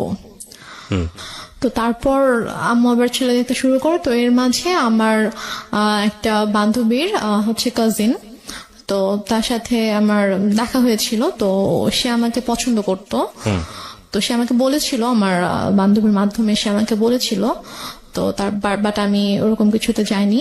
তো সে শুনতে পায় আমার বান্ধবীর কাছ থেকে যে আমার বিয়ে নিয়ে কথা হচ্ছে। তো সে আর কি আমার বাসায় প্রপোজাল পাঠায়, আমার কাছে প্রপোজাল নিয়ে আসে তার ফ্যামিলির মাধ্যমে। তো তারপর আমি বলে যে এই ছেলেকে বিয়ে করবি, এই ছেলেকে বিয়ে কর, সবকিছু তো ঠিকঠাক আছে, ছেলে দেখতে শুনতেও ভালো আছে, সবকিছু ঠিক আছে, এই ছেলেকে বিয়ে কর, এটা নিয়ে ঝামেলা করিস না। আমি বলে আচ্ছা ঠিক আছে। তারপর ওই ছেলেটার সাথে আমার 2009 সালের নভেম্বর মাসে বিয়ে হয়। মানে এই ছেলেটা অ্যারেঞ্জ ম্যারেজই ছিল। অ্যারেঞ্জ ম্যারেজে ছিল, হ্যাঁ। কি করতো ছেলেটা? তখন হচ্ছে মানে ওদের ফ্যামিলি বিজনেস ছিল। এমনি এডুকেশন ওই সময়টা তোর? ও বিবিএ কমপ্লিট করেছিল। ওকে, আপনি ক্লাস 9 পড়েন? হ্যাঁ। ছেলেটাই বা আপনাকে বিয়ে করলো কেন, রাজি হলো কেন? I don't know.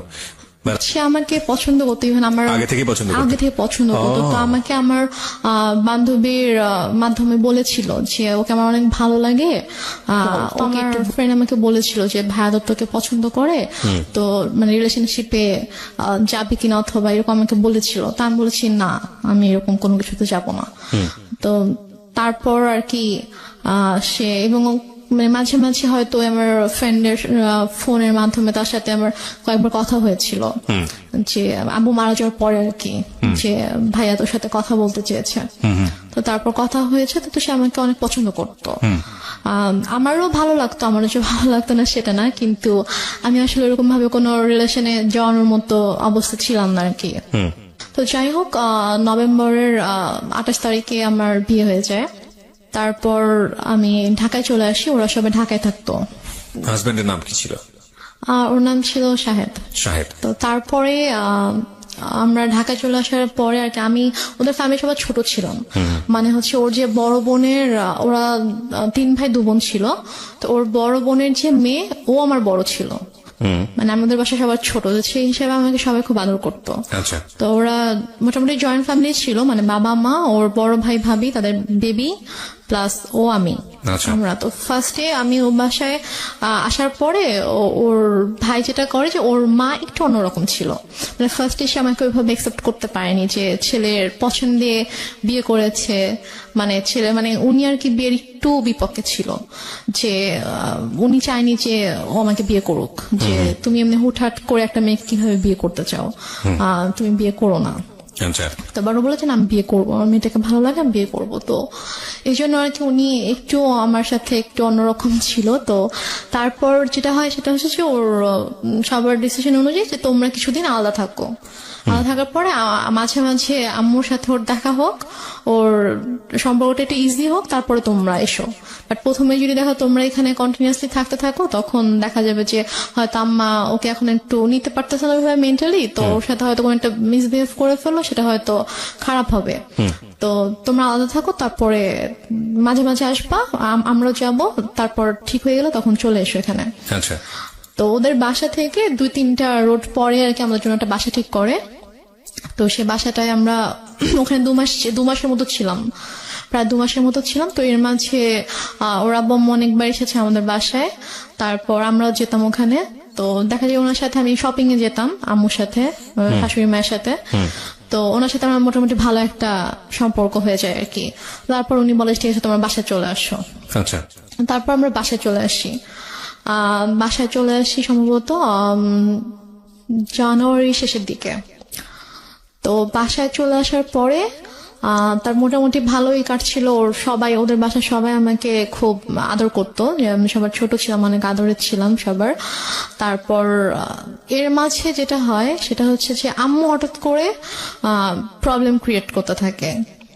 আমার আম্মু প্রবলেম ক্রিয়েট করতে থাকে বলতে যে আমাকে ফোন করতো অথবা আমার হাজবেন্ডকে ফোন করতো, ফোন করে হয়তো চিল্লাফাল্লা করতেছে, আসো তুমি, আসতেছো না কেন, আমাকে বারবার ডাকতো। তো ঠিক আছে আমি তো আসবো, সমস্যা নেই আমরা আসবো। তো আমরা এর মাঝে গিয়ে একবার ঘুরেও এসেছিলাম। তো সিরাজগঞ্জ থেকে ঘুরে এসেছিলাম। তো তারপরে সে হঠাৎ করে একদিন বলতেছে যে তুমি একবারে চলে আসো। বলছি আমি একবারে কেন চলে আসবো? বলতেছে যে না, এই ছেলের সাথে তোমার থাকতে হবে না। আমি বলছি যে মানে কি, আমি এই ছেলের সাথে কেন থাকবো না, কি হয়েছে? বলছে যে না, তুমি চলে আসো, আমি এই ছেলের সাথে সংসার করতে দিব না, তোমার ডিভোর্স করাই দিব, তুমি আসো, তুমি আসবা, পড়াশোনা করবা ঠিক মতো, আমার কাছে থাকবা, তুমি আসো। মানে হঠাৎ করে ধরনের কথা কেন? হঠাৎ করে। আচ্ছা। তা আমি তখন বললাম যে আম্মু তুমি নিজেই তো আমাকে বিয়ে দিয়েছো, তুমি নিজেই তো রাখতে চাওনি আমাকে, তাহলে এখন যেহেতু আমার একজনের সাথে বিয়ে হয়েছে, আমি এখানে একটা ফ্যামিলির সাথে আমি অ্যাড হয়েছি, এবং তার সাথে আমার ধীরে ধীরে এরকম ভালো একটা বন্ডিং তৈরি হয়ে গিয়েছে, ওর ফ্যামিলি সবার সাথে আমার একটা ভালো বন্ডিং তৈরি হয়ে গেছে, এখন তো তুমি এটা বলতে পারো না। তো সে আমাকে নানাভাবে ফোর্স করতে থাকে। তো সে এর মাঝে সে যেটা করে, সে সিরাজগঞ্জ থেকে ঢাকায় আসে। তো ঢাকায় এসে সে আমার শ্বশুর বাড়িতে অনেক মানে হাঙ্গামা ক্রিয়েট করে ফেলে। লাইক সে এসে চিল্লি করতেছে যে আমার মেয়েকে আমি নিয়ে যাব, তোমরা কেন আটকায় রাখছো, তোমরা আমার মেয়ের ব্রেন ওয়াশ করছো, আমার মেয়েকে নিয়ে যেতে দাও, আমার ছোট মেয়ে বাচ্চা মেয়ে, আমি ওকে তোমাদের কাছে রাখবো না, এগুলো বলতে থাকে। আমি তো যাব না, আমাকে অনেক ফোর্স করতে থাকে, তুই চল, আমার হাত ধরে টেনে বাসা থেকেও বের করে নিয়ে যায়, মানে দরজা খুলে আমাকে বাইরেও বের করে নিয়ে যায় যে তুই চল, তোকে আমি এখানে থাকতে দিব না। তারপর গিয়ে আমার শাশুড়ি, তারপর আমার যা, ওরা গিয়ে আর কি আমাকে নিয়ে আসে যে আন্টি এরকম করেন না, আর বসেন শান্তভাবে আমরা কথা বলি। তো সে কোনোভাবে শান্ত হয় না, সে জাস্ট একটাই কথা, আমার মেয়েকে আমি রাখবো না। তারপর সে বলে যে না, আমরা তোকে যেতে দিব না। তো সে অনেক তর্কাতর্কির পরে সে রাগ করে বাসা থেকে বের হয়ে যায়।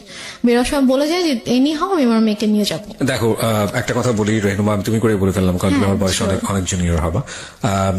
একটা যেটা হচ্ছে যে গল্প না বিশ্বাস করার জন্য একটা মজবুত ভিত্তির প্রয়োজন হয়। একটা হচ্ছে যে তোমার মা নিজেই ইন্সপায়ার হয়ে বিয়ে দিচ্ছে। বিয়ের কয় মাসের পরের এই ঘটনা? বিয়ের হচ্ছে 3 মাস পর। বিয়ের 3 মাসের মধ্যে এমন কি ঘটলো যে সেখান থেকে আবার তোমাকে নিয়ে আসতে চাচ্ছে? আমি মানে গল্পটা তো বিশ্বাস করতে হবে সামহাও। এটা ভাই আমি কথা বলতে থাকলে আপনি যখন আমার পুরো গল্পটা শুনবেন তখন আমি হয়তো বুঝতে পারবো। শেষ পর্যন্ত যখন আপনি শুনবেন তখন হয়তো আপনি বুঝতে পারবেন যে প্রথম থেকে শেষ পর্যন্ত, মানে আমার বাবার মৃত্যু থেকে একদম আমার শেষ পর্যন্ত আজকের দিন পর্যন্ত কি ঘটেছে, কেন ঘটেছে, এটা আপনি নিজেই বুঝতে পারবেন। ফাইন। সো প্রিয় শ্রোতা, আমার মনে হয় একটু ধৈর্য ধরে আপনারা শুনুন। ওকে, বল। তো তারপরে আম্মু ওখানে এসে সিনকেট করার পর আমরা সবাই আর কি মানসিকভাবে একটু আপসেট হয়ে পড়ি। তো তারপর আর কি আমার শাশুড়ি বলে যে চলো আমরা কিছুদিন ঢাকার বাইরে থেকে ঘুরে আসি। তো আমার শ্বশুর বাড়ি ছিল ফেনীতে। তো তারপর আমরা ফেনীতে যাই, আমি কখনো যাইনি বিয়ের পরে ওদের গ্রামের বাড়িতে। তো তারপর আমাকে ফেনীতে নিয়ে যা, আমি আমার হাজব্যান্ড, শ্বশুর শাশুড়ি, আমরা সবাই যাই। তো যাওয়ার পর ওখানে মোটামুটি ছোটখাটো একটা অনুষ্ঠানের মতো করে আর কি, মানে বউ দেখানোর জন্য। তো তারপর ওখানে আমি আমার শ্বশুর শাশুড়ির সাথে 15 দিনের মতো ছিলাম। তো এর মাঝে যেটা হয়, আম্মু ওদের সব রিলেটিভস লাইক ওর চাচা চাচি, মামা, খালা, ফুপু, মানে যত রিলেটিভ আছে সবার নাম্বার কিভাবে কালেক্ট করে ফেলে। কালেক্ট করে সবাইকে ফোন দিয়ে সে বলে যে শাহেদ ভালো না, ওর আমার মেয়ে, ছোট একটা বাচ্চা মেয়েকে ও বিয়ে করছে, বিয়ে করে এখন ওকে টর্চার করতেছে, ওকে মারতেছে। তারপর আমার হচ্ছে চাচা শ্বশুরের ছেলেকে ফোন দিয়ে বলে যে উনি হচ্ছে পুলিশের ডিআইজি, ওনাকে ফোন দিয়ে কমপ্লেন করে যে আপনার ভাই আমার মেয়েকে টর্চার করে, আমি তো আপনাদের নামে মামলা করব। তো স্বাভাবিকভাবে সে যেহেতু মানে আইনের একজন তো সে বলে যে আমি যতটুকু জানি আমার ভাই এরকম কিছু করার কথা না, ঠিক আছে আপনি যেহেতু আমার কাছে কমপ্লেন করেছেন আমি ব্যাপারটা দেখবো। তো উনি তারপর আমার হাজবেন্ডকে, আমার শ্বশুর শাশুড়িকে মানে কথা বলে, ওনাদের সাথে কথা বলে যে কি হয়েছে। তখন বলতেছে যে তুমি আমাদের কথা বিশ্বাস করবো না, তুমি বৌমার থেকে শুনো যে মানে আমাদের কোনো দোষ নেই অথবা আমরা কিছু করি না, ওর মাই এরকম সিন ক্রিয়েট করতেছে, ওর মা একটু অন্যরকম, ওর মাই এরকম ঝামেলা করতেছে, আমাদের ওর থেকে শুনো। তো ভাই আমার সাথে কথা বলার পর ভাইয়াকে বলি যে ভাইয়া এরকম কোনো সমস্যা নেই, শাহেদ আমার সাথে কোনো খারাপ ব্যবহার করেনি, আমাকে কখনো মারেনি, আর ওর সাথে আমার অনেক ভালো সম্পর্ক, কিন্তু আম্মু চাচ্ছে না যে আমি ওর সঙ্গে থাকি, জন্য আম্মু এরকম সিন ক্রিয়েট গুলো করছে, আপনি কিছু মনে করেন না, আমি খুবই সরি আমার মার পক্ষ থেকে। এবং ওদের ফ্যামিলি সবার কাছে আমি খুব মানে সরি বলি যে আমার জন্য আপনাদেরকে এত কিছু সহ্য করতে হচ্ছে। মানে ওদের কাছে কন্টিনিউয়াসলি সবার থেকে ফোন আসতে থাকে, ওদের সব রিলেটিভসরা ওদেরকে ফোন দেয় যে কি তোমরা নাকি বউ আটকায় রেখে বউকে পিটাচ্ছ। তো সে যেটা করে যে ওদের মানে বাসার যে থানা ছিল ওই থানায় ফোন করে, থানার ওসিকে ফোন করে, ফোন দিয়ে বলে যে অমুক মানে অ্যাড্রেস বলে যে অমুক বাসার মধ্যে আমার মেয়েকে আটকে রাখছে, আমার মেয়েকে আমার কাছে আসতে দিচ্ছে না, আমার মেয়ে অনেক কান্নাকাটি করতেছে আমাকে ফোন দিয়ে, আপনারা প্লিজ ওখানে যান, গিয়ে আমার মেয়েকে আমার কাছে পাঠিয়ে দেন। তখন ওরা বলে যে এটা তো অমুক স্যারের বাড়ি, তো স্যারের ফ্যামিলিতে তো এরকম হওয়ার কথা না, আমি আপনার কথা বিশ্বাস করতে পারছি না, ঠিক আছে আমাকে এটা দেখতে হবে। তো উনি দেন আমার ওই যে ভাসুরকে ফোন করে, ডিআইজি যিনি ওনাকে ফোন করে বলে যে স্যার এরকম একজন ফোন দিয়েছিল, এখন আমি কি করব, আমি কি যাবো আপনাদের বাসায়? তখন বলে যে আমার বাসায় যাওয়ার কোনো দরকার নেই, উনি আমাকেও ফোন দিয়েছিল, আমি কথা বলেছি, এরকম কিছু নেই, তুমি চাইলে তুমি যেতে পারো, গিয়ে আমার ভাইয়ের বউর কাছ থেকে শুনে আসতে পারো যে এরকম কিছু হয়েছে কিনা। তো সে বলে না স্যার আমি এটা দরকার মনে করছি না, তো উনি আর আসে না। তো তারপর গিয়ে তো ওই ভাইয়া যখন জানায় আমার হাজবেন্ডকে, তখন ও বলে যে অনেক হয়েছে, মান সম্মান নষ্টের একটা লিমিট থাকে, ফ্যামিলি সবার সামনে তো করেছিল, এখন এখানেও করছে। তো তুমি একটা কাজ করো, যেহেতু তুমি মা যেহেতু এত করে চাচ্ছে তুমি ওনার কাছে গিয়ে থাকো, তুমি যাও, তুমি গিয়ে তার কাছে গিয়ে একটু বুঝা বলো যেরকম কেন করতেছে, তুমি কিছুদিন তার কাছে থাকো, থাকলে হয়তো তার ভালো লাগবে। আচ্ছা, এটা বলে সে? হ্যাঁ, এটা বলে। তো বলে সে, ও ঢাকায় ছিল, আমি ফেনীতে ছিলাম, তো ঢাকা থেকে ফেনীতে আসে, এসে আমাকে ঢাকায় নিয়ে দেন একদিন পরে আমাকে সিরাজগঞ্জে দিয়ে আসে আচ্ছা, আম্মুর কাছে। তো ওই যে আমি গেলাম, আমাকে আম্মু আর আসতে দেয় না, সে আমার হাজবেন্ডকে আসতে দেয় না, আমাকে বলে যে নিয়ে যাবো। 15-20 দিন ছিলাম, থাকার পর থেকে তো সবাই ফোন দিচ্ছে, শাশুড়ি ফোন দিচ্ছে, শ্বশুর ফোন দিচ্ছে যে ওকে পাঠান, ওকে নিয়ে আসুক। তো তারপর গিয়ে আমি আম্মুর কাছে থাকা শুরু করলাম। তারপর আমার হাজবেন্ডের সাথে অলমোস্ট 3-4 মাসের মতো আমার দেখা হয়নি, কারণ আম্মু না আমাকে যেতে দিচ্ছিল ঢাকায়, না হচ্ছে ওকে আসতে দিচ্ছিল। ও আসতে ছেলে বলতেছিল যে আমার কিন্তু ছোট মেয়ে, ওর কিন্তু 18 বছর হয়নি, আমার লোক মেয়ে, আমি কিন্তু তোমার নামে মামলা করে দিব, এই ধরনের কথা বলে। হ্যাঁ, এ ধরনের হুমকি কিন্তু দেয়। যখন আপনাকে বিয়ে দেওয়া হয়েছিল সেই সময়টাতে পেপারে কি মা সাইন করেনি? না, মা সাইন করেনি। বিয়েটা কিভাবে হয়েছিল? বিয়েটা হয়েছিল হচ্ছে বাসায় কাজী এসেছিল, তো কাজী বিয়ে পড়িয়েছিল, সাইনও নিয়েছিল, কাবির নামে সাইনও নিয়েছিল। তারপর ওখানে 4 জন সাক্ষীও ছিল, কিন্তু মার সাইন ছিল কিনা অথবা করেছিল কিনা সেটা আমার ঠিক মনে নেই। তো মনে হয় না মা সাইন করেছিল, কারণ পরে যখন আমি যখন পেপারস দেখেছিলাম তখন দেখেছি ওখানে যে সাক্ষীদের সাইন ছিল, আমার আর আমার সাক্ষী কারা কারা হাজবেন্ডের ছিল? সাক্ষী ছিল হচ্ছে ওর 2জন আঙ্কেল ছিল সাক্ষী, আর আমার পক্ষ থেকে আমার একটা মামা আর আমার একটা ভাইয়া ছিল। ফাইন, এখানে একটা বিষয় জড়িত আছে। ওর ফ্যামিলি থেকে কি লোকজন এখানে এসেছিল? হ্যাঁ। তো ওর ফ্যামিলির পক্ষ থেকে ওর বাবা মা কেউ সাইন করেনি পেপারে? না, ওর বাবা মা আসেনি বিয়েতে। কেন আসেনি? বাবা মা আসেনি, বাবা তখন অনেক অসুস্থ ছিল, আর ওর মা তো রাগ করেছিল জন্য ওর মা আসেনি। Renuma, this is totally unbelievable, cause অসুস্থ হলে তো বিয়েটা পিছিয়ে যাওয়ার কথা। বিয়েটা অসুস্থ ছিল বলতে উনি হচ্ছে প্যারালাইসিস ছিল, তো উনি তো চাইলেই উনি মুভ করতে পারতো না, বাট ওর মার আসার কথা, বাট ওর মাকে ওরা কোনোভাবে কনভিন্স করতে পারেনি। Okay, fine. তো It's the ওর logic. ভাই বোন, তারপর হচ্ছে ওর আঙ্কেল আন্টি সবাই এসেছে। হচ্ছে আমার ওদের ফ্যামিলি থেকে সবাই আম্মুকে ফোন করতো, আম্মুকে বোঝানোর চেষ্টা করতো যে আমরা আসি, সামনাসামনি কথা বলে ঠিক করার চেষ্টা করি যে দেখি ঠিক হয় কিনা, আপনি কেন এরকম করছেন। তো বাট আম্মু বলেছে আমি এই বিষয়ে কোনো কথাই বলবো না, একটাই কথা ছিল তার যে আমি আমার মেয়েকে সংসার করতে দিব না, আমি আপনার ছেলের সাথে রাখবো না। Okay. তো এদিকে আমার সাথে কথা বলতে দিত না, লাইক আমার ফোন আম্মু আমার থেকে নিয়েছিল, আমার ফোন আমার কাছে রাখতে দিত না। আমার হাজবেন্ড ফোন করতো আম্মুর ফোনে, ফোন করলে আমাকে কখনো দিত কখনো দিত না। তো আমি অনেক কান্না করতাম, আমার মনে অনেক খারাপ থাকতো যে আমি ওখানে যেতে চাই। আমি আম্মুকে অনেক ইভেন আমি আম্মুর পায়ে ধরেও কান্না করেছি, আম্মু তুমি কেন এরকম করছো আমাকে বলো।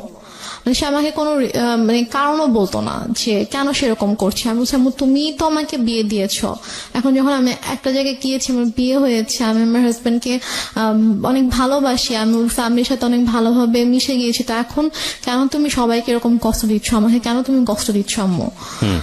যাই হোক, তারপরে গিয়ে আম্মু যেটা করলো যে ওদের সাথে অনেক কথাবার্তা যখন হলো, ও অনেক রিকোয়েস্ট করলো, তো বলো ঠিক আছে তুমি সিরাজগঞ্জে আসো, এসে ওর সঙ্গে দেখা করে যাও। Okay.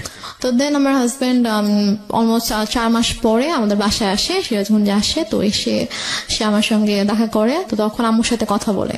ও আর আমি দুজনে আম্মুর কাছে গিয়ে আম্মুর পায়ের কাছে বসে আম্মুকে বলি যে ও বলে যে আম্মু আপনি কেন এরকম করতেছেন, বলেন আপনি আমি কি কোনো দোষ করেছি অথবা আমার কোনো ভুল হয়েছে যে আপনি কেন ওকে আমার থেকে দূরে রাখতেছেন, আপনি কেন এরকম করতেছেন।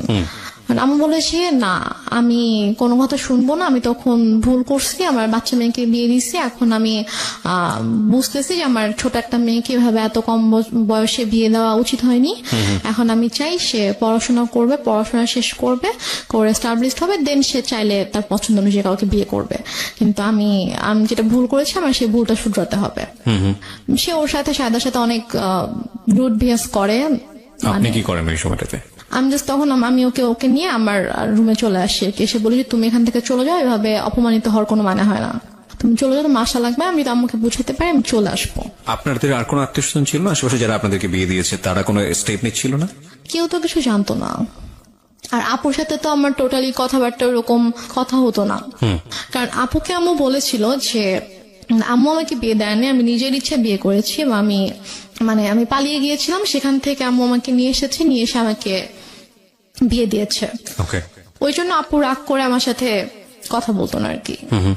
আর আমি যে তারপরে যে আমি কারো কাছে হেল্প চাইবো, ফোন করবো, ওয়েট আমার ছিল না। আমি যে কোথাও একা একা বাসা থেকে বের হয়ে আমি যে কারো কাছে একটা যাবো, গিয়ে যে আমি খুলে বলবো ঘটনা, অথবা আমি যে বাসা থেকে পালিয়ে চলে যাব ঢাকায়, ওইরকম তখন হয়তো আমি অনেক ছোট ছিলাম, ওইরকম কোনো সাহস আমার ছিল না, অথবা আমি যে যাবো এরকম কোনো সিচুয়েশন ছিল। বেসিক্যালি যে আমার হাজবেন্ড কিছু করেনি, সেটা হচ্ছে যে ওরা খুব ভালোভাবে বুঝে গিয়েছিল যে আম্মুর সাথে যদি ওরা লাগতে যায়, ঝামেলা করতে যায়, তাহলে ওরা অনেক ভালোভাবে ঝামেলায় পড়বে, কারণ আম্মুদেরকে ভালোভাবে পেঁচাবে, ঝামেলায় ফেলবে।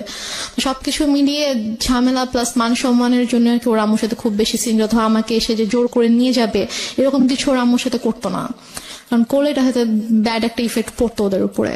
তো এই কারণে আর কি ওরা করতো না। তো তারপরে গিয়ে যেটা হয় সেটা হচ্ছে যে আম্মু ওকে ভাবে বলে যে ঠিক আছে, মানে আম্মু যখন দেখছে যে না ওরা বারবার ট্রাই করছে, যে নেওয়ার জন্য ট্রাই করছে আমাকে, তো তখন আম্মু ওকে একটা শর্ত দেয়, আমার হাজব্যান্ডকে একটা শর্ত দেয়, এবং আমার আম্মু জানে যে এই শর্তটা কখনোই ও মানবে না।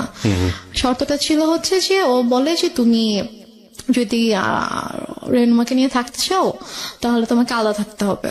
আলাদা থাকতে হবে তোমার ফ্যামিলি থেকে? হ্যাঁ, আচ্ছা। তোমার ফ্যামিলি থেকে আলাদা থাকতে হবে, তুমি ওকে নিয়ে তুমি আলাদা একটা বাসা নিবা, তুমি তোমার আব্বু আম্মু তোমার ফ্যামিলির সাথে থাকবা না, এবং তোমার আব্বু আম্মু কখনো তোমার বাসায় আসবে না। আমি বলছি যে এটা কেমন কথা? তো বলে যে আপনি যদি ওকে নাও দেন, তারপর আমি কখনো বাবা মাকে ছেড়ে আমি আলাদা বাসায় যাবো না, কারণ আমার বাবা মা আমার কাছে অবশ্যই আগে। আর প্লাস ঠিক আছে, আপনি তো ওকে এখন মানে আটকাচ্ছেন এটা বলে যে হ্যাঁ ওর তো এখন বয়স হয়নি, ওর ছোট, আপনি মামলা করতে পারবেন, বাট ও যখন ম্যাচিওর হবে, ওর যখন বয়স হবে, তখন তোকে আপনি আটকাতে পারবেন না। এবং আমি জানি যে আমি যেরকম ওকে ভালোবাসি, ও আমাকে ভালোবাসে, এবং আশা করি যে ইনশাল্লাহ যখন সময় হবে তখন আমি আমার ওয়াইফকে আপনার থেকে নিয়ে আসবো, বাট আমি আমার বাবা মাকে ছেড়ে থাকতে পারবো না, এটা আমি করতে পারবো না। তারপর যেটা হয় যে ওর সাথে আমার তো কাছে তো ফোন ছিল না, ওর সাথে যোগাযোগের একমাত্র ওয়ে ছিল আম্মুর ফোন। তো আম্মু ওর কাছ থেকে ফোনটা নিয়ে ওকে ফোন করার জন্য রিকোয়েস্ট করতে হতো, অনেকবার ফোন দেওয়ার পরে হয়তো আম্মু আমাকে ফোন দিত। তো এইভাবে আর কি যোগাযোগ ছিল। তো এক পর্যায়ে যেটা হয় যে ও মাসে হয়তো একবার আসতো, দুবার আসতো, এসে আমার সাথে দেখা করে জাস্ট চলে যেত ঢাকায়। তারপর আম্মু একবার হচ্ছে ওই ঈদের সময় ওর আপু আম্মু সবাই ফোন করে যে ওকে একটু পাঠান, আমরা সবাই একসাথে গ্রামের বাড়িতে গিয়ে ঈদ করবো, তো ও না থাকলে কেমন হবে, ওকে একটু পাঠান। তো আম্মু কোনোভাবে পাঠাতে চায় না, বাট ওরা যখন সবাই ফোন দিয়ে অনেক রিকোয়েস্ট করে, তো তারপরে কি আম্মু বলে ঠিক আছে ওকে নিয়ে যাও। তো তারপর আমি যাই, তো ওদের সাথে একটা ঈদ করেছিলাম। তো ঈদ করে ঈদের 2 দিন পরে আর কি আমি আবার চলে আসি। তো আসার পরে তো এভাবে আর কি চলছিল, ওর সাথে মাঝে মাঝে কথা হতো, তারপর মাসে অথবা অনেক সময় 1 মাস 2 মাস পরে আসতো, এসে দেখা করে যেত, বাট আমাকে যেতে দিত না আম্মু। তো এদিকে আমার পরীক্ষা চলে আসছে, মানে এটা হচ্ছে 2011-তে আমার পরীক্ষা ছিল, এসএসসি পরীক্ষা ছিল। তো তারপর আমি কোন রকমে স্কুলে যেতাম না, আমি জাস্ট বাসায় পড়তাম, পড়ে পরীক্ষা দিলাম। তো এরপরে যেটা হয়, হঠাৎ করে আম্মু টোটালি যোগাযোগ বন্ধ করে দেয়, ওকে বলে যে তুমি আর আসবা না ওর সাথে দেখা করতে। তো বলে যে হঠাৎ করে কেন, বুঝতে যে আসবা না, তুমি আর এসো না, আসলে তুমি যদি আসো এখানে অনেক বড় সিন ক্রিয়েট হবে, আমি পুলিশ ডাকবো, তুমি আসবা না। এটা আপনার মা বলে? হ্যাঁ, এটা আমার মা সাহেবকে বলে। তো ও যেটা করে, ও আসে না, কারণ ওদের সবচেয়ে বড় ভয়টা ছিল যে মান সম্মানের ভয়, যে যাবো পুলিশ ডাকবে, মান সম্মান মানুষ জানতে পারবে, যে এটা তো খুবই বাজে একটা ব্যাপার হবে আসলে। তো ও আর আসে না, আম্মুকে ফোন দিত, আম্মু আমাকে ফোন দিত না। তো ওর সাথে অলমোস্ট হচ্ছে আমার প্রায় 7-8 মাসের মতো টোটালি কোনো কথা হয় না, মানে একদমই কথা হয় না। ও আসে, ও না, ওর সাথে আমার কোনো কথা হয় না। তো তারপর গিয়ে আমার আপু হচ্ছে দেশে আসে 2012 সালের মেবি আগস্টের দিকে আমার আপু দেশে আসে। তো আপু আসার হচ্ছে 2-3 মাস আগে আবার আমার সাথে কথা হয়। আমি আম্মুর ফোন থেকে ওর সাথে কথা বলি। তো আম্মু যখন জানতে পারে যে হচ্ছে আপু আসতেছে, তখন আর কি ওর সাথে কথা বলে যে তো ওর আপু আসতেছে, তো ওর আপু যদি আসে, মানে আপু বলছিল যে ঠিক আছে, তো যেহেতু বিয়ে করে ফেলছে, মানে আপু জানে যে আমি যেখানে আছি আমি অ্যাকচুয়ালি কিভাবে আছি আম্মুর কাছে এটা জানে না। আপুকে বলা হয়েছে যে ওর তো শ্বশুর শাশুড়ি ভালো না, ও শ্বশুর বাড়িতে থাকতে সমস্যা হয়, তো ছোট মেয়ে এর জন্য ওকে নিয়ে আসছি, ও এখানে থাকবে, পড়াশোনা করবে, তারপর গিয়ে হয়তো ঢাকায় ভর্তি হবে। আচ্ছা, এটা বলছে যে তা তখন যাবে, এখন তো ছোট অনেক। তা আপু জানে এটা, আপু মোটামুটি তখন নর্মাল হয়েছে, আমার সাথে মোটামুটি একটু কথা কথা বলে। তো তারপর আর কি আপু যখন আসে, তা আপু আসার আগে আবার ওর সাথে সে নর্মাল হয়ে যায়, কারণ আপুকে তো দেখাইতে হবে। মানে তার প্ল্যানিংটা ছিল আসলে অন্যরকম, সেটা আমি বলছি, বললে বুঝতে পারবেন। তো সে যেটা করে, সে সাহেদের সাথে কথা বলে যে বাবা যাই হয়েছে হয়েছে, তুমি আসো, তুমি সিরাজগঞ্জে আসো। তো ও সিরাজগঞ্জে আসে, আসার পরে 2 দিন ছিল, তারপর ওকে বলে যে দেখো ওর আপু আসবে, আপু আসলে কিন্তু আপুর সাথে ভালো করে কথা বলবা, যেগুলো হয়েছে এগুলো কিছু জানানোর দরকার নাই, আমি ইনশাল্লাহ সবকিছু ঠিক করে দিব, যাই হয়েছে হয়েছে ভুলে যাও, আমি তোমাদের সবকিছু ঠিকঠাক করে দিবো। আপু আসলে হয়তো আমরা বড় করে একটা অনুষ্ঠান করতে পারি, যেহেতু তোমাদের ওরকম বড় কোনো অনুষ্ঠান হয়নি, তো বড় করে একটা অনুষ্ঠান করতে পারি, তো করলে তখন সব ঠিকঠাক হয়ে যাবে। তো এটা বলে, তো বলার পরে আপু যখন আগস্টে আসে, আপু মানে যেদিন আপু ঢাকায় আসে, আসার পরে হচ্ছে আপু শ্বশুরবাড়ি ঢাকাতে, তো 2 দিন পরে আপু যখন আমাদের সিরাজগঞ্জে যখন আসবে, তো ওই দিন হচ্ছে শাহেদেরও আসার কথা। তো শাহেদ বলছে যে আম্মুকে ফোন দিয়ে বলছে যে আম্মু আমার একটা কাজ পড়ে গেছে, মানে আমার ওদের হচ্ছে একটা প্রিন্টিং প্রেস ছিল, তো ওই প্রেসে হচ্ছে যে ওদের একটা অর্ডার ছিল, অনেক বড় একটা অর্ডার ছিল, তো ওটা হচ্ছে কমপ্লিট হয়নি। এখন ও যদি ওখান থেকে চলে আসে তাহলে দেখা যাবে যে ওই কাজটা হবে না, তো অনেক বড় লস হয়ে যাবে। তো বলছে যে আম্মু আমার তো কাজ শেষ হতে সন্ধ্যা হয়ে যাবে, তো ওর চেয়ে ভোরবেলা রওনা দেওয়ার কথা। তো আমি রাতে আসি, সন্ধ্যাবেলা কাজটা শেষ করে আমি হয়তো 8টা-9টার দিকে রওনা দিলাম, দিয়ে আমি রাতের মধ্যে চলে আসবো। আপুদেরকে একটু বললেন আমি চলে আসবো, সমস্যা নেই, কিছু মনে করতে না করেন। আমি বলে যে এখন আসবা, বলছে যে আমি আসলে তো এখানে কাজ কেউ মানে কাজ দেখতে পারবে না, সমস্যা হয়ে যাবে। বলেছে এখন আসতে হবে, এখন আসতে হবে। আমি জানি না, আমার বড় মেয়ে 12টার মধ্যে চলে আসবে, মানে এটা সকাল 10টার দিকের কথা আর কি। তুমি এখন রওনা দাও, তুমি চলে আসো, তোমার তো 3-4 ঘন্টার বেশি লাগবে না, তুমি চলে আসো, সমস্যা নেই। ও বলছে যে আম্মু আমার পক্ষে এখন আসা সম্ভব না, আমি আসলে আমার কাজ দেখার কেউ নাই। তো এটা নিয়ে অনেক তর্কাতর্কি হয়। তো হওয়ার পরে লাস্টে গিয়ে আম্মু ওকে বলে যে তোকে আমি এখন বলছি তুই এখন আসবি, রেগে যায় আর কি। রেগে যায়, আম্মু রেগে ওকে তুই তো করে শুরু করে, বলে যে তোকে আমি বলছি তুই এখন আসতে হবে। এবং ওর এটা নিয়ে খুব মানে ইয়া হয়, ওর ইগোতে লাগে যে তোমার শাশুড়িকে আমাকে তুই করে কথা বলবে। তো বলে যে আম্মু আমি যাবো না।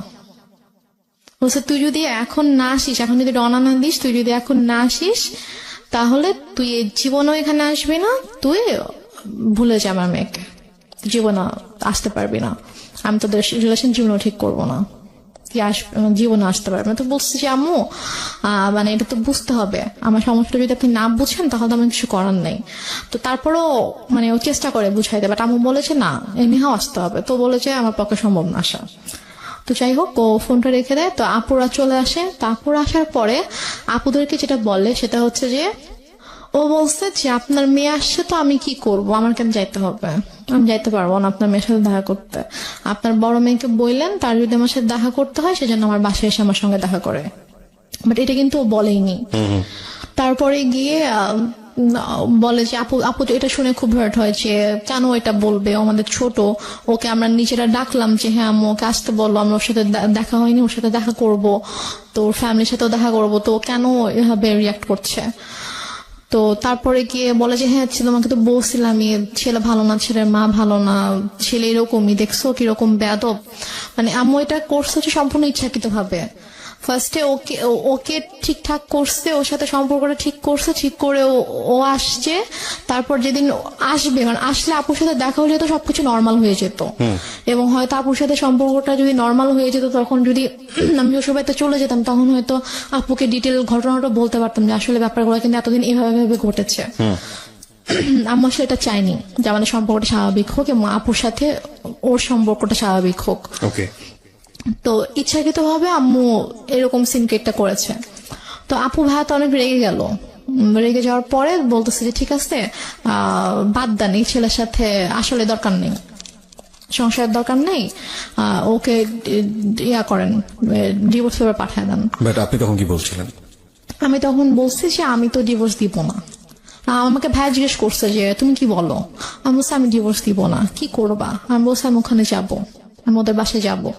তো বলছে যে আমি তখন বলছি যে দেখছো কিরকম নির্লজ্জ মেয়ে, এইভাবে নিজের বোন ভাই মাকে অপমান করছে ওর জামাই, আর ও এরকম জামাই সাপোর্ট করে কথা বলছে, এখন ওখানে যেতে চাচ্ছে। কত বড় খারাপ মেয়ে, নির্লজ্জ মেয়ে, এগুলো বলছিল আর কি। তো তারপর গিয়ে ভাইয়া বলে যে তুমি কেন যেতে চাও, যে তোমার ভাই আপুকে অসম্মান করছে। আমি আমি মানে বলতে নিচ্ছিলাম যে ব্যাপারটা কিরকম হয়েছে, বাট আমি আম্মুর ভয় বলতে পারছিলাম না। যে আমি যদি বলতাম যে ঘটনাটা এরকম হয়েছে, তখন আম্মু তো টেনে অনেক সিনক্রেট করতো। তো দেন আর রাতের বেলা আপু বলছে যে, আমি ভাবছি যে রাতের বেলা যখন ঘুমাতে যাবো, আম্মু যখন ঘুমিয়ে যাবে, তখন আমি আপুকে গিয়ে বলবো যে আপু ঘটনাগুলো কিন্তু এরকম এরকম হয়েছে, তুমি ওকে ভুল বুঝো না, তুমি ব্যাপারটা প্লিজ সলভ করো, আমি এটা বলতে চেয়েছি। তো তারপর রাতে যখন আপুকে বলেছি আপু আমি তোমার সাথে ঘুমাবো, বলছে আচ্ছা ঠিক আছে। তো আম্মু যেটা বলে যে তোমরা 2 বোন ঘুমাবা, চলো আমরা 3 জন একসাথে ঘুমাই। কারণ আম্মু হয়তো বুঝতে পেরেছে যে আমি যদি আপুকে কিছু বলে দেই, রাইট রাইট, ওকে। তারপর বলে যে আমি তোমাদের সাথে ঘুমাবো। পরে আমি বলছি যে না, আমি আর আপু ঘুমাবো রুমে, আর খাটে তো 3 জনের জায়গা হবে না। আপুর তখন বেবি ছিল 2টা। তারপর যে বড় বেবিটা, ওর বয়স ছিল 2.5 বছর, তো ওর বাবার সাথে ঘুমাবে আর কি। তো আমি বলছি যে আমি আর পিচি বাবুটা আর আপু ঘুমাবো, তো বেডে তো জায়গা হবে না। আপু সমস্যা না, আমি ফ্লোরে ঘুমাচ্ছি, তোমরা দুজনই শুধু গল্প করবা, মাকে নিবা না গল্পে, মানে সেরকম বলতেছে। তো পরে এখন ওখানে তো আর মানা করার কিছু নাই, সেভাবে বলছে। আপু বলছে ঠিক আছে আসো, সমস্যা নেই, আসো ফ্লোরে ঘুমাও। তো সে ফ্লোরে বেড করছে, আমি আপুকে বলতে পারলাম না, যে যেটা বলতে চেয়েছি বলতে পারলাম না। তো তারপর আমি অনেকবার চেষ্টা করেছি, আপু যে কয়দিন দেশে ছিল, আপু আমাদের বাসায় 2 দিন ছিল, তো ওই 2 দিনেও পারিনি। তারপর আপু যাওয়ার আগে যখন আমি ঢাকায় এসেছিলাম আম্মুর সাথে আপু শ্বশুর বাড়িতে, তখন আমি বলার চেষ্টা করেছি, আমি সুযোগ পাইনি, মানে আম্মু আমাকে সুযোগটা দেয়নি, আমি আপুর সাথে একা কোনোভাবে কথা বলবো, ওই সুযোগটা দেয়নি। ঢাকায়ও যখন আমরা ঘুমিয়েছে, আম্মা আমাকে নিয়ে ঘুমিয়েছে একটা রুমে, আপুর সাথে যখন দিনের মধ্যে স্বাভাবিকভাবে ওরা অনেক বিজি ছিল, তারপর আমি ট্রাই করেছি, সুযোগও পেয়েছি অনেক, বাট আম্মু কোনো না কোনো ভাবে আমাকে কথা বলতে দেয়নি আর কি। তো আমি যাই হোক, আমি কথা বলতে পারিনি। তো আপু চলে গেল। আপু চলে যাওয়ার পরে এটা হচ্ছে 2012 সালে, আপু সেপ্টেম্বরের দিকে চলে গেল। তো যাওয়ার পরে ওর সাথে ওই আগস্ট থেকে কিন্তু আমার আবার কোনো যোগাযোগ নেই। তো হঠাৎ করে 2013 সালের এপ্রিলে হঠাৎ করে আমার কাছে ফোন আসে যে আমার শ্বশুর অনেক অসুস্থ, উনি হসপিটালে ভর্তি, এবং ডক্টর বলেছে যে হয়তো 2-1 দিনের মধ্যে, মানে আইসিইউতে ছিল, যে 2-1 দিনের মধ্যে হয়তো সে আর ইয়া করবে না। তো উনি নাকি যখন মানে অসুস্থ হয়ে যায়, আইসিইউতে যাওয়ার আগে নাকি উনি বলেছে যে মানে আমাকে দেখতে চায়, আমার কথা বলেছে যে ওকে একবার দেখতে চাই, ওকে একটু নিয়ে আসো। তো এই জন্য ওরা আবার ওদের বাবাকে প্রচন্ড ভালোবাসতো আর কি। তো ওরা সবাই আম্মুকে ফোন দিয়ে মানে এটাও বলছে, আন্টি আপনার পায়ে ধরি, প্লিজ আপনি ওকে পাঠান, ওকে আব্বু দেখতে চাইছে। তো আম্মু কোনোভাবে রাজি হয় না। আমি অনেক কান্নাকাটি করে, আম্মু প্লিজ যেতে দাও। আমার শ্বশুর আমাকে অনেক আদর করতেন, মানে আমি ওনাকে বাবা ডাকতাম, আমার আব্বুকে আমি বাবা ডাকতাম। তো মানে উনি আমাকে খুবই আদর করতো। তো আমি যখন শুনি যে এরকম অসুস্থ, আমার খুবই খারাপ লাগে। এবং আমার বাবা মারা যাওয়ার পর থেকে আমি যে কদিনই ওনার সাথে ছিলাম, আমার কাছে জাস্ট মনে হয়েছে যে এটা আমার বাবা। তো আমি আম্মুকে অনেক রিকোয়েস্ট করি, তারপর ওরাও তো কন্টিনিউয়াসলি ফোন দিচ্ছিল। তারপর আমি বলে ঠিক আছে, আমি ওকে নিয়ে আসতেছি, আমি নিয়ে যাব, আমি নিয়ে আসবো, তোমাদের আসতে হবে না। তা আম্মু আমাকে নিয়ে ঢাকায় আসার পরে তো হসপিটালে ছিল, আম্মু 2 দিন ছিল। 2 দিন বলতে যেদিন গেলাম ওই দিন, আর পরের দিন বিকালবেলা আম্মু বলে যে আমার ভাল লাগতেছে না, আমি চলে যাই, ও আর 2 দিন থাকুক, 2 দিন পরে ওকে দিয়ে এসো তুমি। এটা বলে তো আমি হসপিটালে ঢাকায় আসি, হসপিটালে শ্বশুরকে দেখার জন্য। তো আমি 2 দিন আমার মা ছিল, তো থাকার পরে মা চলে যায় এবং আমার হাজবেন্ডকে বলে যায় তুমি ওকে 2 দিন পরে দিয়ে এসো।